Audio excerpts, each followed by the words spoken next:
Welcome to విధాత. రాష్ట్రంలో జర్నలిస్టుల ఇంటి స్థలాల సమస్య దాదాపు ఒక 15 సంవత్సరాలుగా రగులుతూ ఉన్నది. ఇప్పటివరకు ఈ సమస్య పరిష్కారం కాలేదు. ఈ కొత్త ప్రభుత్వం ప్రతిసారి వస్తున్నటువంటి ప్రతి ప్రభుత్వం ఇండ్ల సమస్య పరిష్కారం చేస్తుందనే ఆశతో జర్నలిస్టు ఆశలో బతుకుతూ ఉన్నారు. అయితే ఈ 15 సంవత్సరాల కాలం వైఎస్ రాజశేఖర రెడ్డి ముఖ్యమంత్రిగా ఉన్నప్పుడు ఏర్పడినటువంటి సొసైటీ సభ్యత్వం ఏదైతే ఉందో, ఇండ్ల స్థలాల కేటాయింపు జరిగిందో, ఆ స్థలాలు ఇప్పటివరకు ఎందుకు రాలేదు, ఇన్ని సంవత్సరాలుగా ఎందుకు జరిగింది, దీనికి సంబంధించిన జాప్యం ఏమిటి, జర్నలిస్టులకు అసలు ఇండ్ల స్థలాలు వస్తాయా రావా, వస్తే ఏ పద్ధతుల్లో వస్తాయి, ఏ విధంగా ఉండబోతుంది, జర్నలిస్టుల భవిష్యత్తు ఏంటిదనే విషయాన్ని తెలుసుకోవడం కోసం ఈ జర్నలిస్ట్ హౌసింగ్ సొసైటీలో సుదీర్ఘకాలంగా సీఈఓగా పనిచేసినటువంటి senior journalist Deccan Chronicle bureau chief Vamshi గారు మన దగ్గర ఉన్నారు. నమస్కారం అండి. జర్నలిస్టుల సమస్య, ఇంటి సమస్య అనేది ఒక కళ. తన జీవితంలో ప్రతి ఉద్యోగికి ఏదైతే ఒక కళ ఉంటుందో, ఈ ప్రైవేట్ రంగంలో ఉన్నటువంటి ఈ జర్నలిస్టు ఉద్యోగులకి, అంటే చిరుద్యోగులకి ప్రభుత్వం ఇచ్చే ఇంటి స్థలం అనేది ఒక చిరకాల స్వప్నంగా ఉంటుంది. కానీ ఒక 15 సంవత్సరాలుగా రాజశేఖర రెడ్డి కాలంలో మొదలైనటువంటి ఇండ్ల స్థలాల ఇష్యూ, ఆ స్థలాల కేటాయింపులు సొసైటీ ఏర్పడ్డప్పుడు కూడా 15 సంవత్సరాలుగా ఎందుకు పరిష్కారం కాలేదు? ఈ జాప్యానికి కారణం ఏంటి? ఎందుకు ఇవన్నీ అడ్డంకులు వచ్చాయి? మీరు చెప్పినట్టు చాలా కరెక్ట్ అండి. ఇది ఒక సొంత ఇంటి కల, అందులోనూ మనలాంటి జర్నలిస్టులు తీసుకుంటే మీరు ఎంత తక్కువ జీతంతో ఉన్నవాళ్ళు కానీ, లేకపోతే ఈరోజు చాలామంది చనిపోయి కానీ, లేకపోతే ఉద్యోగాలు కరోనా వచ్చిన తర్వాత ఉద్యోగాలు పోయి కానీ, ఇట్లా రకరకాల ఇబ్బందులు ఉన్నాయి. అయితే దానికన్నా ముందు ఏంటంటే జనరల్గా ప్రభుత్వాధినేతలు, అంటే మనకి ఇక్కడ రాష్ట్రానికి వచ్చేటప్పుడు ముఖ్యమంత్రి ఉంటారు, వాళ్ళ ఆలోచన ధోరణి కూడా ఒక ప్రధానమైన అంశంగా వస్తుంది. గతంలో మనకి జర్నలిస్టులకి ఇవ్వడం కొత్త ఏమీ కాదు. గోపన్పల్లిలో ఇచ్చారు, అంతకుముందు జూబ్లీ హిల్స్ ఇచ్చారు, అంతకుముందు బంజారా హిల్స్ ఇచ్చారు. అంటే ఎవ్రీ టైం కాంగ్రెస్ అప్పుడు గవర్నమెంట్ ఉన్నప్పుడు ఇస్తూ ఉండేది. మేము జనరల్గా అందరూ 2008 నుంచి ఇది స్టార్ట్ అయింది అనుకుంటారు, కానీ మేము 2003, 2002 నుంచే కొంతమంది మన అందరం జర్నలిస్ట్ అప్పుడు సెక్రటేరియట్ చూసి వాళ్ళం కూడా మనం చంద్రబాబు నాయుడు గారి మీద కూడా చాలా ఒత్తిడి తీసుకొస్తే అప్పటిదాకా మెంబర్షిప్ కూడా ఇవ్వని సొసైటీ మనకి మెంబర్షిప్ ఇవ్వడం జరిగింది. సరే, ఆయన ఏంటంటే ఇదిగో ఇస్తా అదిగో ఇస్తా అని చెప్పి ఆయన వెళ్ళిపోవడం జరిగింది. సో డిఫరెన్స్ ఏంటంటే ముఖ్యమంత్రి ఆలోచన ధోరణి ఎలా ఉంటుందంటే కొంతమందితోటి, పర్టికులర్గా మన జర్నలిస్ట్కి వచ్చేటప్పటికి సరే వీళ్ళు జర్నలిస్టు, వీళ్ళు ఒక ఎంప్లాయీస్, మేనేజ్మెంట్స్. సో కొంతమంది ఆలోచన ధోరణి మేనేజ్మెంట్స్ చెప్పు చేతుల్లో ఉంటారు కదా, వీళ్ళన్న మనకి మేనేజ్మెంట్స్ని చూస్తే సరిపోద్ది కదా అనుకుంటారు. బట్ రాజశేఖర్ రెడ్డి మేనేజ్మెంట్స్ దేవుందబ్బా, వాళ్ళ పాలసీ వాళ్ళది, మీరు చిన్న ఉద్యోగులు కాబట్టి అని ఆయన ఆ రోజు డెసిషన్ తీసుకోవడం జరిగింది. 70 acres మన సొసైటీకి. అప్పుడు కూడా ఏంటంటే అన్ని సొసైటీస్ కలిపి, ప్రింట్ మీడియా కానీ, ఎలక్ట్రానిక్ మీడియా కానీ, ఫోటో జర్నలిస్ట్, వీళ్ళందరిది కలిపి ఒక సొసైటీ పెట్టడం, దానికి ఆయన ల్యాండ్ అలాట్ చేయడం జరిగింది.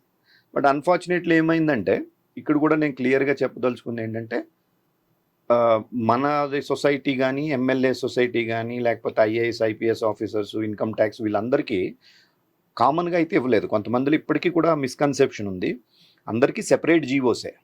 బట్ అది ఒకేసారి రావడంతో ఏం చేశారంటే కోర్టులోకి మందాంతో కూడా కలిపి కొంతమంది కోర్టులో కేసు వేయడం జరిగింది. సో 2 సంవత్సరాలు జరిగిన తర్వాత హైకోర్టు కొట్టేసింది జీవోస్ని. కొట్టేయడమే కాకుండా కొట్టేసి ఊరుకుని ఒక చిన్న సొంత ఇల్లు ఉన్న వాళ్ళకి ఇవ్వద్దు అనే ఒక క్లాజ్ పెట్టండి అని ఉంటే వేరేగా ఉండేది. అట్లా అనకుండా మొత్తానికి అసలు జీవో కొట్టేసి ల్యాండ్ అలాట్మెంట్ క్యాన్సిల్ చేసేసి మళ్ళీ మీరు ఫ్రెష్గా కాల్ఫర్ చేయండి సొసైటీస్ దగ్గర నుంచి, మళ్ళీ వాళ్ళు ఫ్రెష్గా అప్లై చేసుకుంటారు, మళ్ళీ ఇంకా అందుకు పెద్ద ప్రాసెస్ పెట్టారు. దాంతో మనం సుప్రీంకోర్టుకి వెళ్ళాం. సుప్రీంకోర్టు ఏం చేసిందంటే హైకోర్టు ఆర్డర్ని పార్షియల్గా స్టే చేసింది. అంటే లైక్ ఇప్పుడు ఈ జీవో క్యాన్సిలేషన్స్ కానీ, వెనక్కి ల్యాండ్ తీసేసుకోవడాలు, ఇట్లాంటివన్నీ క్యాన్సిల్ చేశారు. బట్ కోర్ ఇష్యూ అంటే ఈ సొంత ఇల్లు ఉన్న వాళ్ళకి ఇవ్వాలా ఇవ్వకూడదా అని చెప్పి, అంటే హైకోర్టు క్లియర్గా ఇవ్వాలని చెప్పింది కాబట్టి దానికి మనం వ్యతిరేకంగా గవర్నమెంట్ కూడా ఏం స్టాండ్ తీసుకుందంటే ఒక పాలసీ డెసిషన్. ఇది మనొక్కల గురించి అనే కాదు, రకరకాల సెక్షన్స్ ఆఫ్ సొసైటీ, అంటే పూర్ సెక్షన్స్కి ఎట్లాగా వాళ్ళకి ఫ్రీ స్కీమ్ ఉన్నది, మిగతా సెక్షన్స్ అన్నిటికీ వాళ్ళు ఏం చేశారంటే వన్ టైం బెనిఫిట్, అంటే ఒక్కసారి గవర్నమెంట్ దగ్గర తీసుకోవాలని. ఇక్కడ మన దాంట్లోకి వచ్చేటప్పటికి ఇంకా ముఖ్యమైన విషయం ఏంటంటే, మనం ఆ రోజు మనకేమి కన్సెషనల్ రేట్ కాదు, బేసిక్ మార్కెట్ వాల్యూ ఏదైతే కార్డ్ వాల్యూ అంటాం కదా, గవర్నమెంట్ ఫిక్స్ చేస్తారు, రిజిస్ట్రేషన్ వాల్యూ ఉంటుంది కదా, ఆ రిజిస్ట్రేషన్ వాల్యూకే మన అందరం కూడా డబ్బులు కట్టడం జరిగింది. అయితే మనకున్న కొన్ని కష్టాల వల్ల అయితేనేమి ఆ రోజు ₹1,00,000 మనం ఒక్కొక్క మనిషి దగ్గర వసూలు చేయడం కూడా కష్టమైపోయింది. ఒక ఐ థింక్ నాకు తెలిసి ఒక 560 మంది ఎంతమందో కట్టారు. మనకు అప్పుడు 5.6 crores ఎంత వచ్చింది. ఆ కట్టుకి మనకేమో ఇంచుమించు 12 కోట్ల దాకా కట్టాల్సి వచ్చింది గవర్నమెంట్కి. ఈ డిఫరెన్స్ వచ్చే లోపల హైకోర్టు నుంచి స్టే రావడం, మనం డబ్బులు తీసుకున్నది మళ్ళీ వెనక్కి ఇచ్చేయడం, ఈ లోపల ఇదంతా జరిగింది. సుప్రీంకోర్టులో కూడా ఇట్లా నలుగుతానే వస్తూ ఉంది. Then finally last August 25th August 2022 రోజు అప్పటి జస్టిస్ ఎన్వి రమణ గారు మన సొసైటీ వరకు వీళ్ళ పావర్టీ దృష్టిలో పెట్టుకుని కానీ వీళ్ళు పనిచేస్తున్న వీళ్ళ కంట్రిబ్యూషన్ దృష్టిలో పెట్టుకున్నా సరే మనం మిగతా సెక్షన్స్తో చూడడానికి కాదు అని చెప్పి మనకి డైరెక్ట్గా మనం లేఅవుట్ డెవలప్ చేసుకోవడం కానీ ఇల్లు కట్టడం కానీ మెంబర్స్ ఇల్లు కట్టుకోవచ్చు అంటే మిగతా వాళ్ళు ఎవరికి కూడా లేఅవుట్ డెవలప్మెంట్ వరకు పర్మిషన్స్ ఇచ్చారు. మనకేంటంటే ఇండివిజువల్ మెంబర్స్ కూడా కట్టుకోవచ్చు అని చెప్పడం జరిగింది. సో అక్కడ ఒక ఫైనాలిటీ వచ్చిందని చెప్పని మనం ఆ రోజు అందరం కూడా ఎవ్రీబడి సో హ్యాపీ. సుప్రీంకోర్టు తీర్పు వచ్చిన తర్వాత అంటే సుప్రీంకోర్టు తీర్పు రావడానికి కూడా అప్పట్లో ఆ మాజీ ముఖ్యమంత్రి కేసీఆర్ గారు కొంచెం ఎఫర్ట్ పెట్టాడు, ఆఫీసర్స్ని పెట్టాడు, కొంచెం దాన్ని కదిలించాడు అనేది చర్చ కూడా జరిగింది. అయితే సుప్రీంకోర్టు తీర్పు వచ్చిన తర్వాత మీ కమిటీని అంటే ఈ జర్నలిస్టులకు సంబంధించినటువంటి మీ కమిటీని కేసీఆర్ గారు కనీసం మర్యాదకు కూడా కలవనివ్వలేదు. ఇప్పటివరకు ఆ సమస్య పరిష్కారం కాలేదు. ఎందుకు ఆగింది? అంటే అప్పుడు మనకి 2 పార్సిల్స్ ఆఫ్ ల్యాండ్, అది ఒకటి నిజాంపేటలో 32 acres, పేట్ బషీరాబాద్లో 38 acres. యాక్చువల్గా 2011-12 ఆ టైంలో మనం డబ్బులు కట్టినాం గవర్నమెంట్కి. నేను కిరణ్ కుమార్ రెడ్డి గారు అప్పుడు ముఖ్యమంత్రి ఉంటే నేను చాలాసార్లు బతిమాలినాను నేను. ఎందుకంటే ఇప్పుడు మళ్ళీ బైఫర్కేషన్ వస్తుంది, లేనిపోని కాంట్రవర్సీస్ వస్తాయి, కాంప్లికేషన్స్ వస్తాయి కాబట్టి డబ్బులు మేము కట్టాము. సుప్రీంకోర్టు కూడా ఏమంది, మీరు గవర్నమెంట్ చూసుకోండి వీళ్ళు అంటే మనం వచ్చాము, డబ్బులు కట్టించుకున్నారు వాళ్ళు. డబ్బులు కట్టించేసుకున్న తర్వాత మనకి ల్యాండ్ ట్రాన్స్ఫర్ చేయకుండే కిరణ్ కుమార్ రెడ్డి గవర్నమెంట్లో కూడా. సో ఆయన కూడా పట్టించుకోలేదు, అయిపోయింది. ఈ గవర్నమెంట్ మారడం మధ్యలో గవర్నమెంట్ వచ్చిన కొత్తలో ఏం చేశారంటే అసలు మొత్తం అన్నీ రద్దు చేసేసి అందరికీ కలిపి ఒక 100 ఎకరాలు ఇస్తాం, 200 ఎకరాలు ఇస్తాం అని చెప్పి కూడా ఒక ఎఫర్ట్ జరిగింది. సో అన్ని యూనియన్స్ని కలిపి ముఖ్యమంత్రి గారు అప్పుడు కేసీఆర్ గారు ఇలా చేయడం జరిగినప్పుడు కూడా నా వరకు ప్రపోజల్ వచ్చినప్పుడు మనం క్లియర్ స్టాండ్ ఏం తీసుకున్నాం అంటే కేసు సుప్రీంకోర్టులో ఉంది, అది తేలకుండా మనం ఇప్పుడు నాకు కొంతమంది నాయకులు కూడా సజెస్ట్ చేశారు, మీరు జీవో రిలింక్విష్ చేసేస్తూ మీరు గవర్నమెంట్కి లెటర్ ఇస్తే అందరినీ కల్పిస్తారట అని చెప్పని. అప్పుడు ఏదో సామెత చెప్పినట్టు మనం ఇది వదులుకుని అది వదులుకోని అది ఏంటి అన్నది పరిస్థితి ఉండదు కాబట్టి నేను అందుకే క్లియర్గా ఒక రెజల్యూషన్ కూడా ఆయన పరిష్కరిస్తారన్నందుకు కృతజ్ఞతలు చెప్తూనే కోర్టులో ఉన్నది కాబట్టి ఎట్టి పరిస్థితుల్లోనూ మనం కోర్టు తేలిదాకా మనం ఏమీ చేయలేని పరిస్థితి కాబట్టి సొసైటీ కోర్టుకి వెళ్ళింది, కోర్టు నిర్ణయం తీసుకోవాలి కాబట్టి కోర్టు నిర్ణయం తీసుకునేదాకా ఏ విధమైనటువంటి స్టెప్ దీని మీద ఆ ప్రపోజల్ మీద ఏమని చెప్పి కూడా ఒక సేఫ్టీ మెజర్ కింద తీసుకోవడం జరిగింది. సరే సుప్రీంకోర్టు తీర్పు వచ్చిన తర్వాత తీర్పుకు ముందు మనకి 2017లో అనుకుంటాను మళ్ళా కోర్టుకి వెళ్ళాం. మేము ఇట్లా డబ్బులు కట్టేసాము, మాకు ఇవ్వట్లేదు అని చెప్తే కోర్టు ఏమందంటే గవర్నమెంట్ని ఇవ్వమని చెప్పారు. గవర్నమెంట్ ఇవ్వచ్చు అని చెప్పారు అనమాట. అంటే మనకి ఆ ఆర్డర్కి తర్వాత వచ్చిన ఆర్డర్కి డిఫరెన్స్ అదే అనమాట. So government is at Liberty అంటే మేము అక్కడ దాన్ని మనం అదొక మనకున్న అంటే కొంత పరిచయాలతోటి అధికారులతోటి పరిచయాలు ఇవన్నిటితో అంటే ఈజ్ ఎట్ లిబర్టీ అన్న ఇది కాకుండా మనం సుప్రీంకోర్టు ఇవ్వమన్నారు డైరెక్షన్ అన్నట్టుగానే మనం ఫైల్ మూవ్ చేసినారు. ఫైల్ మూవ్ చేసినప్పుడు 70 ఎకరాల్లో 32 acres వరకునేమో క్లియర్ ఉన్నది, అందులో 1 ఎకరం ఏదో డిస్ప్యూట్ ఉన్నది. బట్ 38 acresలో కోర్టు ఆర్డర్స్ ఉన్నాయి కాబట్టి లిటిగేషన్ ఉందని అన్నప్పుడు నాకు అప్పట్లో ఉండి రెవెన్యూ సీనియర్ అధికారి ఏంటంటే మీరు ఆ 38 మళ్ళీ కోర్టులో రిజాల్వ్ చేసుకుని మీరు వచ్చి ఇవన్నీ టైం పడుతుంది కాబట్టి ముందు మీకు 32 తీసేసుకోండి, మీరు 38 కోసం మీరు ఎట్లాగా యూ కెన్ కీప్ ఆన్ అంటే ఈ లోపల మెయిన్ కేసు కూడా తేలుతుంది కూడా అని చెప్పి ఆయన మన సొసైటీ మంచిని దృష్టిలో పెట్టుకుని ఆయన చెప్పారు. మనం కూడా వెంటనే దానికి ఒప్పుకున్నాం, 32 తీసేసుకున్నాం. 38కి వచ్చేటప్పటికి లీగల్ ఒపీనియన్కి పంపించారు. లీగల్ ఒపీనియన్ ఉంటే కూడా అప్పుడు లీగల్ ఒపీనియన్లో కూడా కొంత మనకి ఫేవరబుల్గా రావడం కూడా జరిగింది. ఈ లీగల్ ఒపీనియన్కి వెళ్ళి ఈ ప్రాసెస్లో ఏంటంటే ముఖ్యమంత్రి గారు తన నిర్ణయాన్ని మళ్ళీ మార్చుకున్నారు. అంటే మార్చుకోవడం అంటే మెయిన్ కేసు తేలనీయండి అప్పుడు చూస్తానన్నారు. ఆ మెయిన్ కేసు తేలనీయండి అన్నది ఒక 5 సంవత్సరాల దాకా గడిచిపోయింది. 22కి వచ్చేటప్పటికి రమణ గారు రిటైర్ అవ్వడానికి కొద్ది రోజుల ముందులో మనము గవర్నమెంట్ నుంచి కూడా ఒక ఎఫిడవిట్ వేయాల్సి ఉండే అనమాట. ఇది ఒక 1 టైం బెనిఫిట్ కింద మీరు ట్రీట్ చేయండి, ఈ సొసైటీస్ని క్లియర్ చేయండి అన్న ఒక అఫిడవిట్ని వేసినప్పుడు అది మనకి స్ట్రెంగ్త్ని ఇస్తుంది కదా కేసుకి అని చెప్పినప్పుడు అఫిడవిట్ కూడా మనం అప్పుడు వినోద్ గారు హెల్ప్ చేసి ఉండే మనకి తొందరగా అఫిడవిట్ చేయించడం, ఎందుకంటే మళ్ళీ ఆయన రిటైర్ అయితే మళ్ళీ బెంచ్ మారుతుంది అన్న ఉద్దేశంతో దెన్ సక్సీడ్ అయినాం మనం. ఆ సక్సీడ్ అవ్వడం ఏంటంటే వాళ్ళు ల్యాండ్ వీళ్ళకి ఇచ్చేయడమే కాకుండా 38 acres మిగతా సొసైటీకి ఎవరికీ లేని ప్రొవిజన్ ఏంటంటే మనకి ఇల్లు కూడా కట్టుకోమని చెప్పారు. వాళ్ళకేమో లేఅవుట్ డెవలప్ చేసి దాకా ఇచ్చారు అవకాశం, మనకి లేఅవుట్ డెవలప్ చేయడం, ఇల్లు కూడా కట్టుకోమని చెప్పారు. అంటే ఇండివిజువల్ మెంబర్స్కి కూడా ఇంట్రెస్ట్ క్రియేట్ అయిపోతుంది. సో ఆ ఇంట్రెస్ట్ క్రియేట్ అవుతుంది కదా అనుకున్నాం, మనం ఆ ఆర్డర్ తీసుకున్న తర్వాత గవర్నమెంట్కి మనం రిప్రజెంటేషన్ ఇవ్వడం జరిగింది.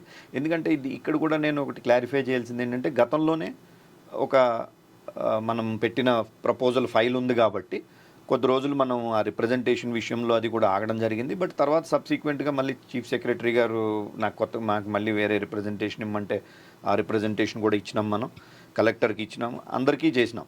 బట్ ఇక్కడ ఏంటంటే ఒకటి కొంతమందికి పాపం ఏంటంటే కిందకి వెళ్ళినప్పుడు ఇప్పుడు ఎంఆర్ఓ మేము ఇచ్చేయడానికి రెడీగా ఉన్నాము అంటే ఒక ముఖ్యమంత్రి దగ్గర డెసిషన్ పెండింగ్ ఉన్నప్పుడు ఒక ఎంఆర్ఓ ఇవ్వడం అన్నది జరగదు. అడ్మినిస్ట్రేటివ్ సిస్టమ్ పొలిటికల్ డెసిషన్ అది కూడా ఒక హైయెస్ట్ లెవెల్. ముఖ్యమంత్రి దగ్గర విషయం పెండింగ్లో ఉన్నప్పుడు ఎంఆర్ఓ కాదు కదా, అక్కడికి రెవెన్యూ మినిస్టర్ కూడా చీఫ్ సెక్రటరీ కూడా దాని మీద యాక్ట్ చేయరు. That is a fact. అది మరి ఎందుకో తెలీదు, ఆయన ఎప్పుడు అసలు మాకు అసలు కలిసివరే కాదు. జర్నలిస్టులకు ఇవ్వడానికి బాగా సిద్ధంగా ఉండని ప్రచారాన్ని యాక్షన్ దగ్గరకు వచ్చే వరకు అసలు జర్నలిస్టులను ఇట్లా దగ్గర కూడా రానియాలి. ఎందుకంటే ఇప్పుడు ముఖ్యమంత్రి గారికి చాలా దగ్గర అల్లనారాయణ గారు ఉన్నారు, ఆయన ప్రెస్ అకాడమీ చైర్మన్ ఉన్నారు, చాలా దగ్గర అని చెప్తారు.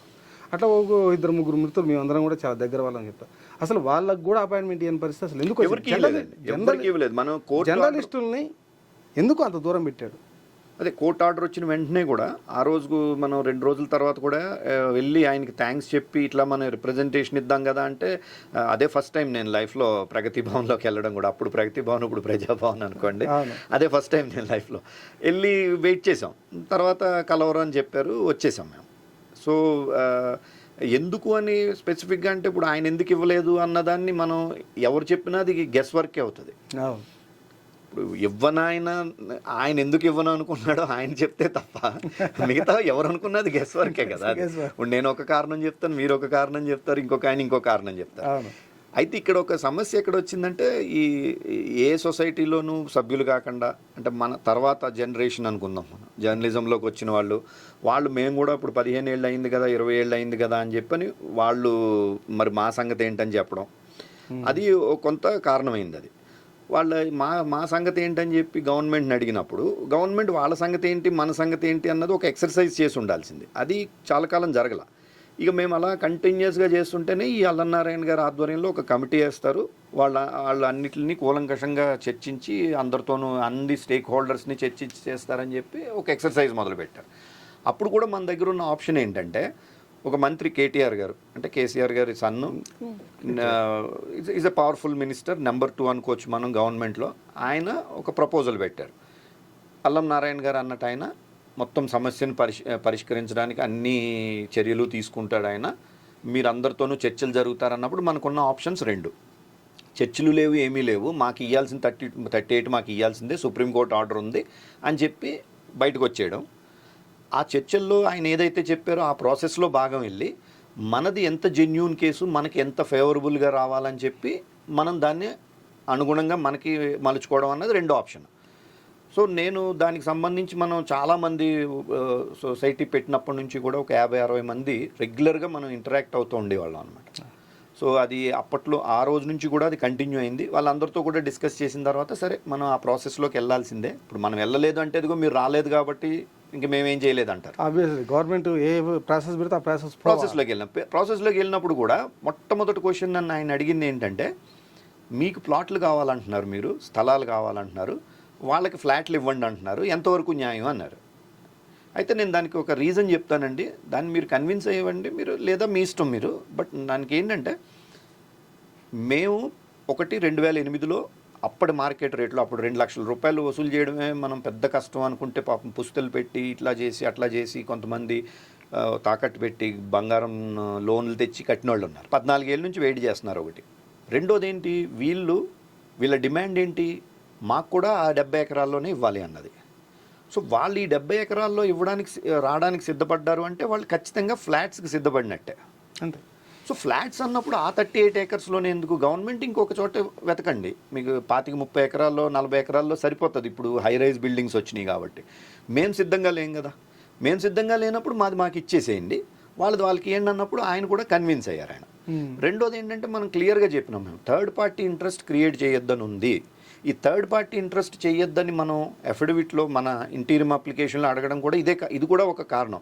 ఒకటి అప్పట్లో ఐటీ టవర్స్కి ఏదో ఇవ్వడానికి చేస్తారన్నప్పుడు ఒకసారి కోర్టుకు వెళ్ళాము. అవును. ఈ ఆగస్టు 22కి ముందే ఐ థింక్ 1 year బిఫోర్ అనుకుంటాను, అప్పటికి రమణ గారు చీఫ్ జస్టిస్ అయి ఉన్నారు. అప్పుడు కూడా ఇలాగే వచ్చింది, ఏదో ఐటీ టవర్స్ కోసం సర్వేలు చేశారని వచ్చింది. నేను వెంటనే కలెక్టర్కి, రెవెన్యూ ప్రిన్సిపల్ సెక్రటరీకి అందరికీ మనం నోటీస్ అంటే అందరికీ మనం లెటర్స్ రాసినాం. మీరు ఇది చేస్తే వైలేషన్ అవుతుంది, there is a clear order that land మాకు ఇట్ బిలాంగ్స్ టు అస్, మాకు ఇమ్మని అన్నారు, మీరు ఇవ్వట్లేదు. దానికి తోడు వేరే వాళ్ళకి ఇస్తాను అంటే కానీ కుదరదు అన్నప్పుడు మనం వీళ్ళకి ఇవ్వడమే కాకుండా కోర్టులో కూడా కేసు వేసినాం. ఇంటీరియం అప్లికేషన్ వచ్చినప్పుడు గవర్నమెంట్ ఏం చెప్పిందంటే అండర్టేకింగ్ ఇచ్చింది, మేము ఈ ల్యాండ్ని మేము వేరే దానికి దేనికి మేము ముట్టుకోవట్లేదు ఇది అని చెప్తే, అప్పుడు ఆయన ఏం చేశారంటే వాళ్ళ అండర్టేకింగ్ని రికార్డ్ చేస్తూ జడ్జిమెంట్ కూడా ఆయన ఆర్డర్ పాస్ చేయడం జరిగింది సుప్రీంకోర్టులోనే. రమణ గారి దగ్గర బెంచ్కే వచ్చింది కూడా ఇది కేసు, ఆయన దగ్గర ఉండే. అప్పుడు ఆయన స్పష్టంగా ఇలాగ గవర్నమెంట్ వేరే దేనికి ఇవ్వమని చెప్తున్నారు కాబట్టి నేను అది రికార్డ్ చేస్తున్నానని చెప్పి ఆయన ఇవ్వడం జరిగింది. సో దానికి అదనంగా మళ్ళీ ఇంకా ఎడిషనల్ సెక్యూరిటీ ఫీచర్ కింద మనం ఆగస్టు 2022 25th ఆగస్ట్లో వచ్చిన ఆర్డర్లో థర్డ్ పార్టీ ఇంట్రెస్ట్ క్రియేట్ ఉండకూడదు అన్నది కూడా క్లియర్గా చెప్పిన. That third party interest includes even any other journalist society also. మేము గవర్నమెంట్ మన ఇద్దరికి మధ్యలోది ఇది థర్డ్ పార్టీ ఇంట్రెస్ట్ ఉండకూడదు అన్నప్పుడు రమణ గారి జడ్జిమెంట్ వచ్చిన టైంలో 8,000 మందికి ఈ హౌసింగ్ సొసైటీ స్థలం ఇవ్వాలని చెప్పి అన్నారని చెప్పి ఒక పెద్ద ప్రచారం జరిగింది. తప్పు. ఆ రోజు పెద్ద ప్రచారం జరిగింది. ప్రచారం జరిగింది కానీ మీరు ఆర్డర్ చూడండి క్లియర్గా 8,000 జీతం అని అన్నాడు ఆయన. 8,000 నుంచి 50,000 దాకా. ఆ రోజు సుప్రీంకోర్టు చీఫ్ జస్టిస్ గారు క్లియర్ గా ఏం ఆర్డర్ ఇచ్చారు మీకు మనకు రిటర్న్ లో? మీకు ఇందులో బ్లాక్ అండ్ వైట్ ఆర్డర్ లో ఉంటది కదా. ఆయన అన్నది ఏంటి, ఆయన ఈ సొసైటీ డబ్బులు కట్టింది, ఈ సొసైటీ ఇన్ని సంవత్సరాల నుంచి వెయిట్ చేస్తుంది, వీళ్ళ ఫ్లైట్ ఇలా ఉంది, వీళ్ళకి ఇంత తక్కువ జీతాలు, కొంతమంది చనిపోయారు, వీళ్ళకి 14 ఏళ్ళ నుంచి నెత్తి మీద ఒక రూఫ్ అంటే మనం ఇంటి కప్పు కోసం వెయిట్ అట్లా అటువంటి మీనింగ్ వచ్చేది అనమాట. They are waiting for their roof under అని అట్లా ఒక ఆర్డర్ ఉంది క్లియర్గా. మాకు ఎక్కడా కూడా అంటే జర్నలిస్టుల కోసం సీఎం గారు పార్టీలో మాజీ సీఎం గారు 3 యూనియన్లను 4 యూనియన్లను పిలిచి సొసైటీస్ని పిలిచి కూసబెట్టి బుద్వేళ్ళు, అమీన్పూర్ రకరకాలు చూసుకుని రావడం మీకు ఇస్తాం. మీరు చూసొచ్చిన స్థలం మొత్తం కూడా వేరే ఏదో ఒక కంపెనీ పోయింది తప్ప జర్నలిస్టులకు రాలేదు. అంటే అసలు ఏం జరిగింది అప్పుడు? అంటే వేరే కంపెనీల కోసం మీ చేత సెట్ చేయించారు అప్పుడు? లేదండి, అంటే నేను వాస్తవానికి నాకు అసలు ఆ ప్రాసెస్తో సంబంధం కూడా లేదు. అప్పుడు నాకు ఆ విషయం తెలీదు. ఈ యూనియన్ మీటింగ్స్కి నన్నేమీ పిలవలేదు. నేను మీకులాగా వినడమే తప్పితే నాకు జరిగింది ఏం లేదు. అయితే ఒక యూనియన్ నాయకుడు ఒక ఆయన ఏం చెప్పారంటే నాకు ఫోన్ చేసి, మీరు కూడా ఆ జియోని రద్దు చేసుకుంటూ రిలింక్విష్ చేసుకుంటూ మనం ఆ ల్యాండ్ని మీరు కనుక ఒక లెటర్ ఇచ్చేస్తే అందరికీ కలిపి ఒక 100-200 ఎంత అంటే మీకు కూడా ఇది ఇప్పుడు ఎలాగా ఎంత తక్కువ స్థలం వస్తుందేమో కదా, సో అని చెప్పి ఆయన చెప్పడం జరిగింది. సో బట్ నేనైతే అవునండి అని చెప్పి విన్నాను తప్ప నేనేమి దానికి రియాక్ట్ కాలేదు. నేను ఇందాక చెప్పినట్టుగా క్లియర్గా మన మినిట్స్ బుక్లో ఒక రెజల్యూషన్ కూడా పాస్ చేయడం జరిగింది. ప్రతిపాదన వచ్చినా కూడా, అంటే ప్రతిపాదన కూడా ఒక ఇన్ఫార్మల్గానే వచ్చింది తప్ప నేను ఫార్మల్గా అని చెప్పట్లా. నేను ఎనీ గవర్నమెంట్ నుంచి ఏమీ రిటర్న్ కమ్యూనికేషన్ కానీ ఏమీ లేదు. బట్ ఎందుకైనా మంచిదని చెప్పి ఒక సేఫ్టీ ఫీచర్ కింద పెట్టుకుని మనం ఒక రెజల్యూషన్ కూడా పాస్ చేయడం జరిగింది. ఇట్లాంటి ప్రతిపాదన వచ్చినా కూడా మనం ఏమీ కోర్టులో కేసు ఉంది కాబట్టి ఏ నిర్ణయం అయినా సరే కోర్టు కేసు తర్వాత అవుతుంది తప్ప ముందుగా తీసుకోవడం జరగదని మనం పెట్టడం జరిగింది. మరి ఆయన ఎందుకు అన్నారు, అది ఎందుకు అవ్వలేదు, ఇవన్నీ కూడా నాకు ఐడియా లేదు. అయితే సుప్రీంకోర్టు జడ్జిమెంట్ వచ్చిన తర్వాత ఈ జర్నలిస్టు సొసైటీలో ఎందుకు అంతర్గత తగాదాలు పెరిగినాయి? అసలు ఏం క్రియేట్ అయింది? న్యాచురల్గా పాపం కొంతమందికి అయితే ఒక సహజంగా లేట్ అయింది, ఒక మనకి ఏంటి వస్తుందా రాదా అసలు ఎందుకు ఇట్లాగ అవుతుందన్న ఒక ఆందోళన ఉండేది ఎప్పుడు. బట్ మన కోర్టులో వ్యవహారం కాబట్టి అది తేలితే తప్ప కాని పరిస్థితి. కోర్టులో కూడా మనం మాక్సిమం ఎఫర్ట్ పెట్టగలం కానీ కోర్టుని మనం డిసైడ్ చేయలేము కదా, డిక్టేట్ చేయలేము. ఎవరు డిక్టేట్ చేయలేరు. ఈ రోజు ఇది కేసు వేయండి, ఈ రోజు రావాలి అని చెప్పని మనం చేయలేం. మనకున్న అవకాశంలో ఎంతవరకు దాన్ని మనం లాక్ రాగలమో తీసుకొచ్చినాం. బట్ మెయిన్ ఏమైందంటే తర్వాత సబ్సిక్వెంట్ డెవలప్మెంట్స్లో ఎందుకు ఇవ్వట్లేదు అంటే కోర్టు ఫైనల్ ఆర్డర్కి ముందు కూడా గవర్నమెంట్ తలుచుకుంటే ఇచ్చేయచ్చు. ఎందుకంటే 2017లో మనకు ఆర్డర్ ఉంది కదా, 32 ఇచ్చారు కదా, ఇది కూడా ఇవ్వచ్చు. అది ఇవ్వట్లేదు అన్న దగ్గర మొదలైంది. అది చాలా జెన్యూన్ కన్సర్న్, అందరికీ ఉంటుంది. ఇప్పుడు నేను యాజ్ ఏ మెంబరు నేను అది ఫీల్ అవుతాను.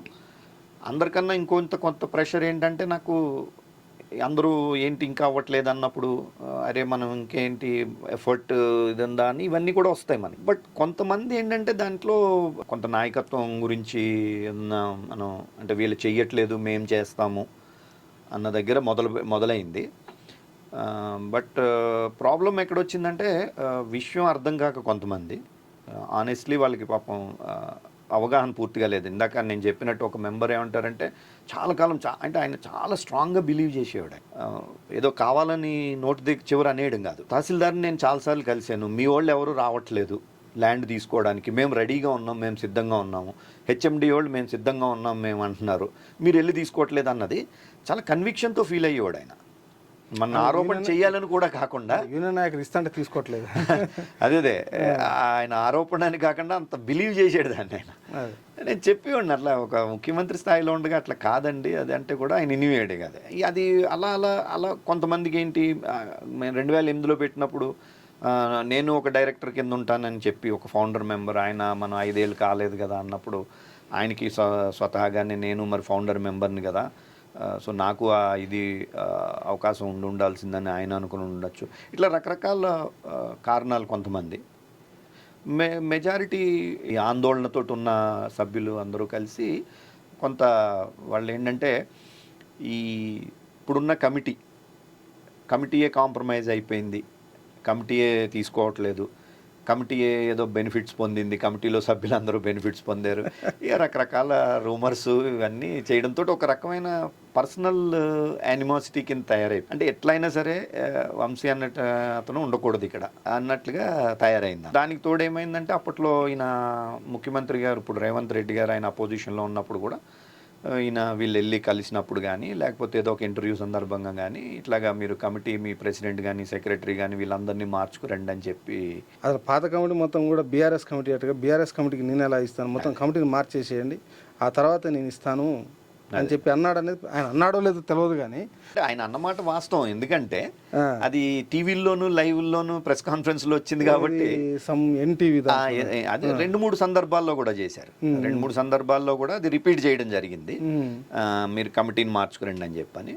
సో ఎలక్షన్స్కి ముందే ఇన్ఫ్యాక్ట్ ఎలక్షన్కి ముందు రోజు 29th నాడు నేను ఆయన్ని కలవడం జరిగింది. ఎందుకంటే ఎక్కడో చోట క్లారిఫై చేయాలి ఇది. మేము పర్టికులర్లీ కమిటీ వరకు చాలా స్పష్టమైన ఒక విధానాన్ని అయితే తీసుకోవడం జరిగింది. ఇప్పుడని కాదు, 2008లో పెట్టినప్పటి నుంచి కూడా సొసైటీకి ఈవెన్ యూనియన్ రాజకీయాలు కూడా దూరంగా పెట్టినాం దీన్ని. సొసైటీ హౌసింగ్ సొసైటీ ఒక స్పెసిఫిక్ పర్పస్, పాలిటిక్స్కి కానీ పొలిటీషియన్స్తో కానీ పొలిటికల్ పార్టీస్తో కానీ దీనికి సంబంధం ఉండకూడదు. దీనికి ఇది ఎప్పుడు కూడా ఎవరు గవర్నమెంట్లో ఉన్నా సరే గవర్నమెంట్తో మనం చర్చల ద్వారా పరిష్కరించుకోవాలన్నది మన ఒక స్టాండ్ తీసుకోవడం జరిగింది కమిటీ ఆ రోజుని. అది అప్పటి నుంచి ఇప్పటి వరకు కూడా అదే కంటిన్యూ చేయడం జరుగుతుంది. అందులో భాగంగానే కొంతమంది మనం ఒక పొలిటికల్ యాక్టివిటీని అంటే ఒక బీజేపీని లేకపోతే పొలిటీషియన్స్ని ఇన్వాల్వ్ చేయడము, ఆల్ పార్టీ మీటింగ్ పెడదామని, కొంతమంది ఏంటంటే ఒక నామినేషన్స్ వేద్దాము ముఖ్యమంత్రి గారికి అంటే స్పెసిఫిక్గా మెన్షన్ చేయడం జరిగింది వాళ్ళు.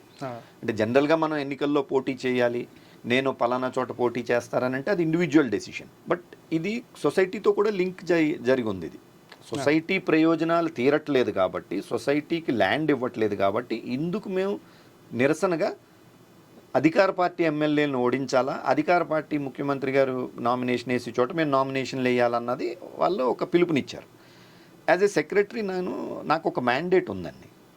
అంతకుముందు జరిగిన ఒక జనరల్ బాడీ మీటింగ్లో మెజారిటీ సభ్యులు చెప్పింది ఏంటంటే మనం రాజకీయాలకు దూరంగా ఉంచుదాం సొసైటీని, రాజకీయ కార్యక్రమాలకు దూరంగా ఉంచుదామని చెప్పాను. So again it is my responsibility as a CEO or the secretary to implement that general body decision. అందుకే నేను ఖండించిన, నేను ఇట్లా పిలుపునివ్వడం కరెక్ట్ కాదు అని చెప్పి ఖండించడం జరిగింది. సరే, దాని మీద వాళ్ళు model code of conduct violation అని చెప్పి నా మీద కేసు పెట్టడం జరిగింది.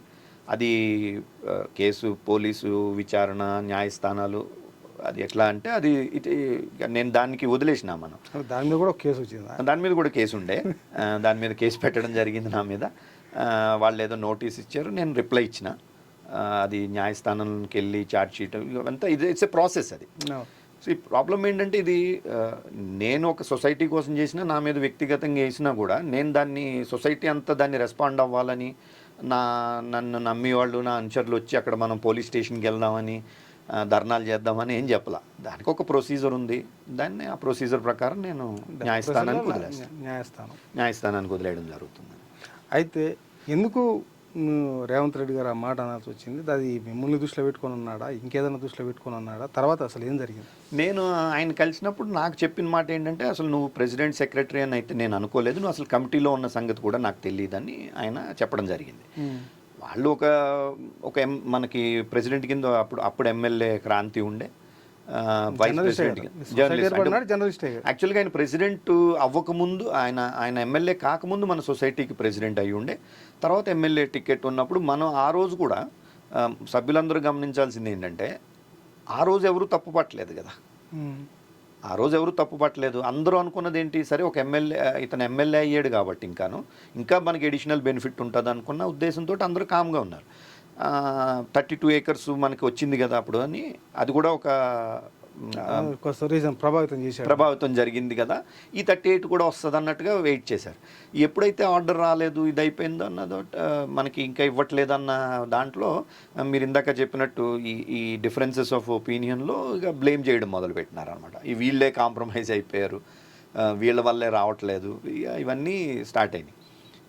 Coming back to Revanth Reddy గారి ఇష్యూకి వచ్చేటప్పటికి ఏంటంటే, నాకు అది చెప్పిన తర్వాత మళ్ళీ ఆయన ముఖ్యమంత్రిగా ప్రమాణ స్వీకారం చేసిన తర్వాత కూడా 2 సార్లు ఆయన కలవడం జరిగింది. 2 సార్లు కూడా ఆయన చెప్పింది ఏంటంటే, పర్టికులర్లీ January 1 మేము కలిసినప్పుడు, అంతకుముందు ఏంటంటే జస్ట్ నాకు కొంచెం ఒక 10 రోజులు టైం ఇవ్వండి, నేను ఇంకా అసలు ఏది ఆయన సెక్రటరీస్ని పెట్టుకోలేదు, అపాయింట్మెంట్స్ ఇంకా పూర్తిగా జరగల, ఒక గవర్నమెంట్ అన్నది ఒక పూర్తిగా ఏర్పడి ప్రమాణ స్వీకారం అయింది, అసెంబ్లీ వెంటనే వచ్చింది, అసెంబ్లీ సెషన్స్లో కలిసినాం మనం. అప్పుడు కూడా ఆయన క్లియర్గా చెప్పింది ఏంటంటే, ఒక 10-15 రోజులు నాకు టైం ఇవ్వండి అన్నారు. మళ్ళీ January 1 అందుకే మేము స్పెసిఫిక్గా కలవడం జరిగింది. January 1 కూడా నేను ఏం చేసింది ఏంటంటే, మన సభ్యులందరూ ఒక బ్యూరో చీఫ్ కింద లేకపోతే ఒక సీనియర్ పొజిషన్లో ఉన్న సభ్యుల్ని ఒక 10-12 మంది వెళ్ళడం జరిగింది మేము. అందులో చాలామంది, అంటే కనీసం 7-8 మందిని ఆయన పేరుతో గుర్తుపట్టి పలకరించి, అంటే ఆయన over a period of time ఉండే మనం కూడా కెరీర్లో ప్రొఫెషన్లో ఉండడంతో ఒక సన్నిహితం ఉండడం, జనరల్గానే ఆయన ఫ్రెండ్లీగా ఉంటాడు ఆయన. నేను ఇప్పటికీ అదే వెరీ పాజిటివ్ ఇది ఏంటంటే, మన బాధ ఇదని ఆయనకి చెప్పుకోవచ్చు. 1-10 సార్లు కలిసి మంది తొందరగా చేయండి అని చెప్పుకునే అవకాశం ఉంటుంది. అందులో బాగా పాత ముఖ్యమంత్రికి కొత్త ముఖ్యమంత్రి చెప్పుకోవడానికి అవకాశం ఉంటుంది. రెండోది ఏంటంటే, ఆయన మాట కూడా క్లియర్గా ఆయన ఏమన్నాడు, నేను 100 days అయ్యే లోపల మీది నేను పరిష్కరిస్తాను నేనని చెప్పారు ఆయన. అండ్ ఇది కూడా చాలా స్పెసిఫిక్గా నా అంతటి నేనే అన్నాను కూడా.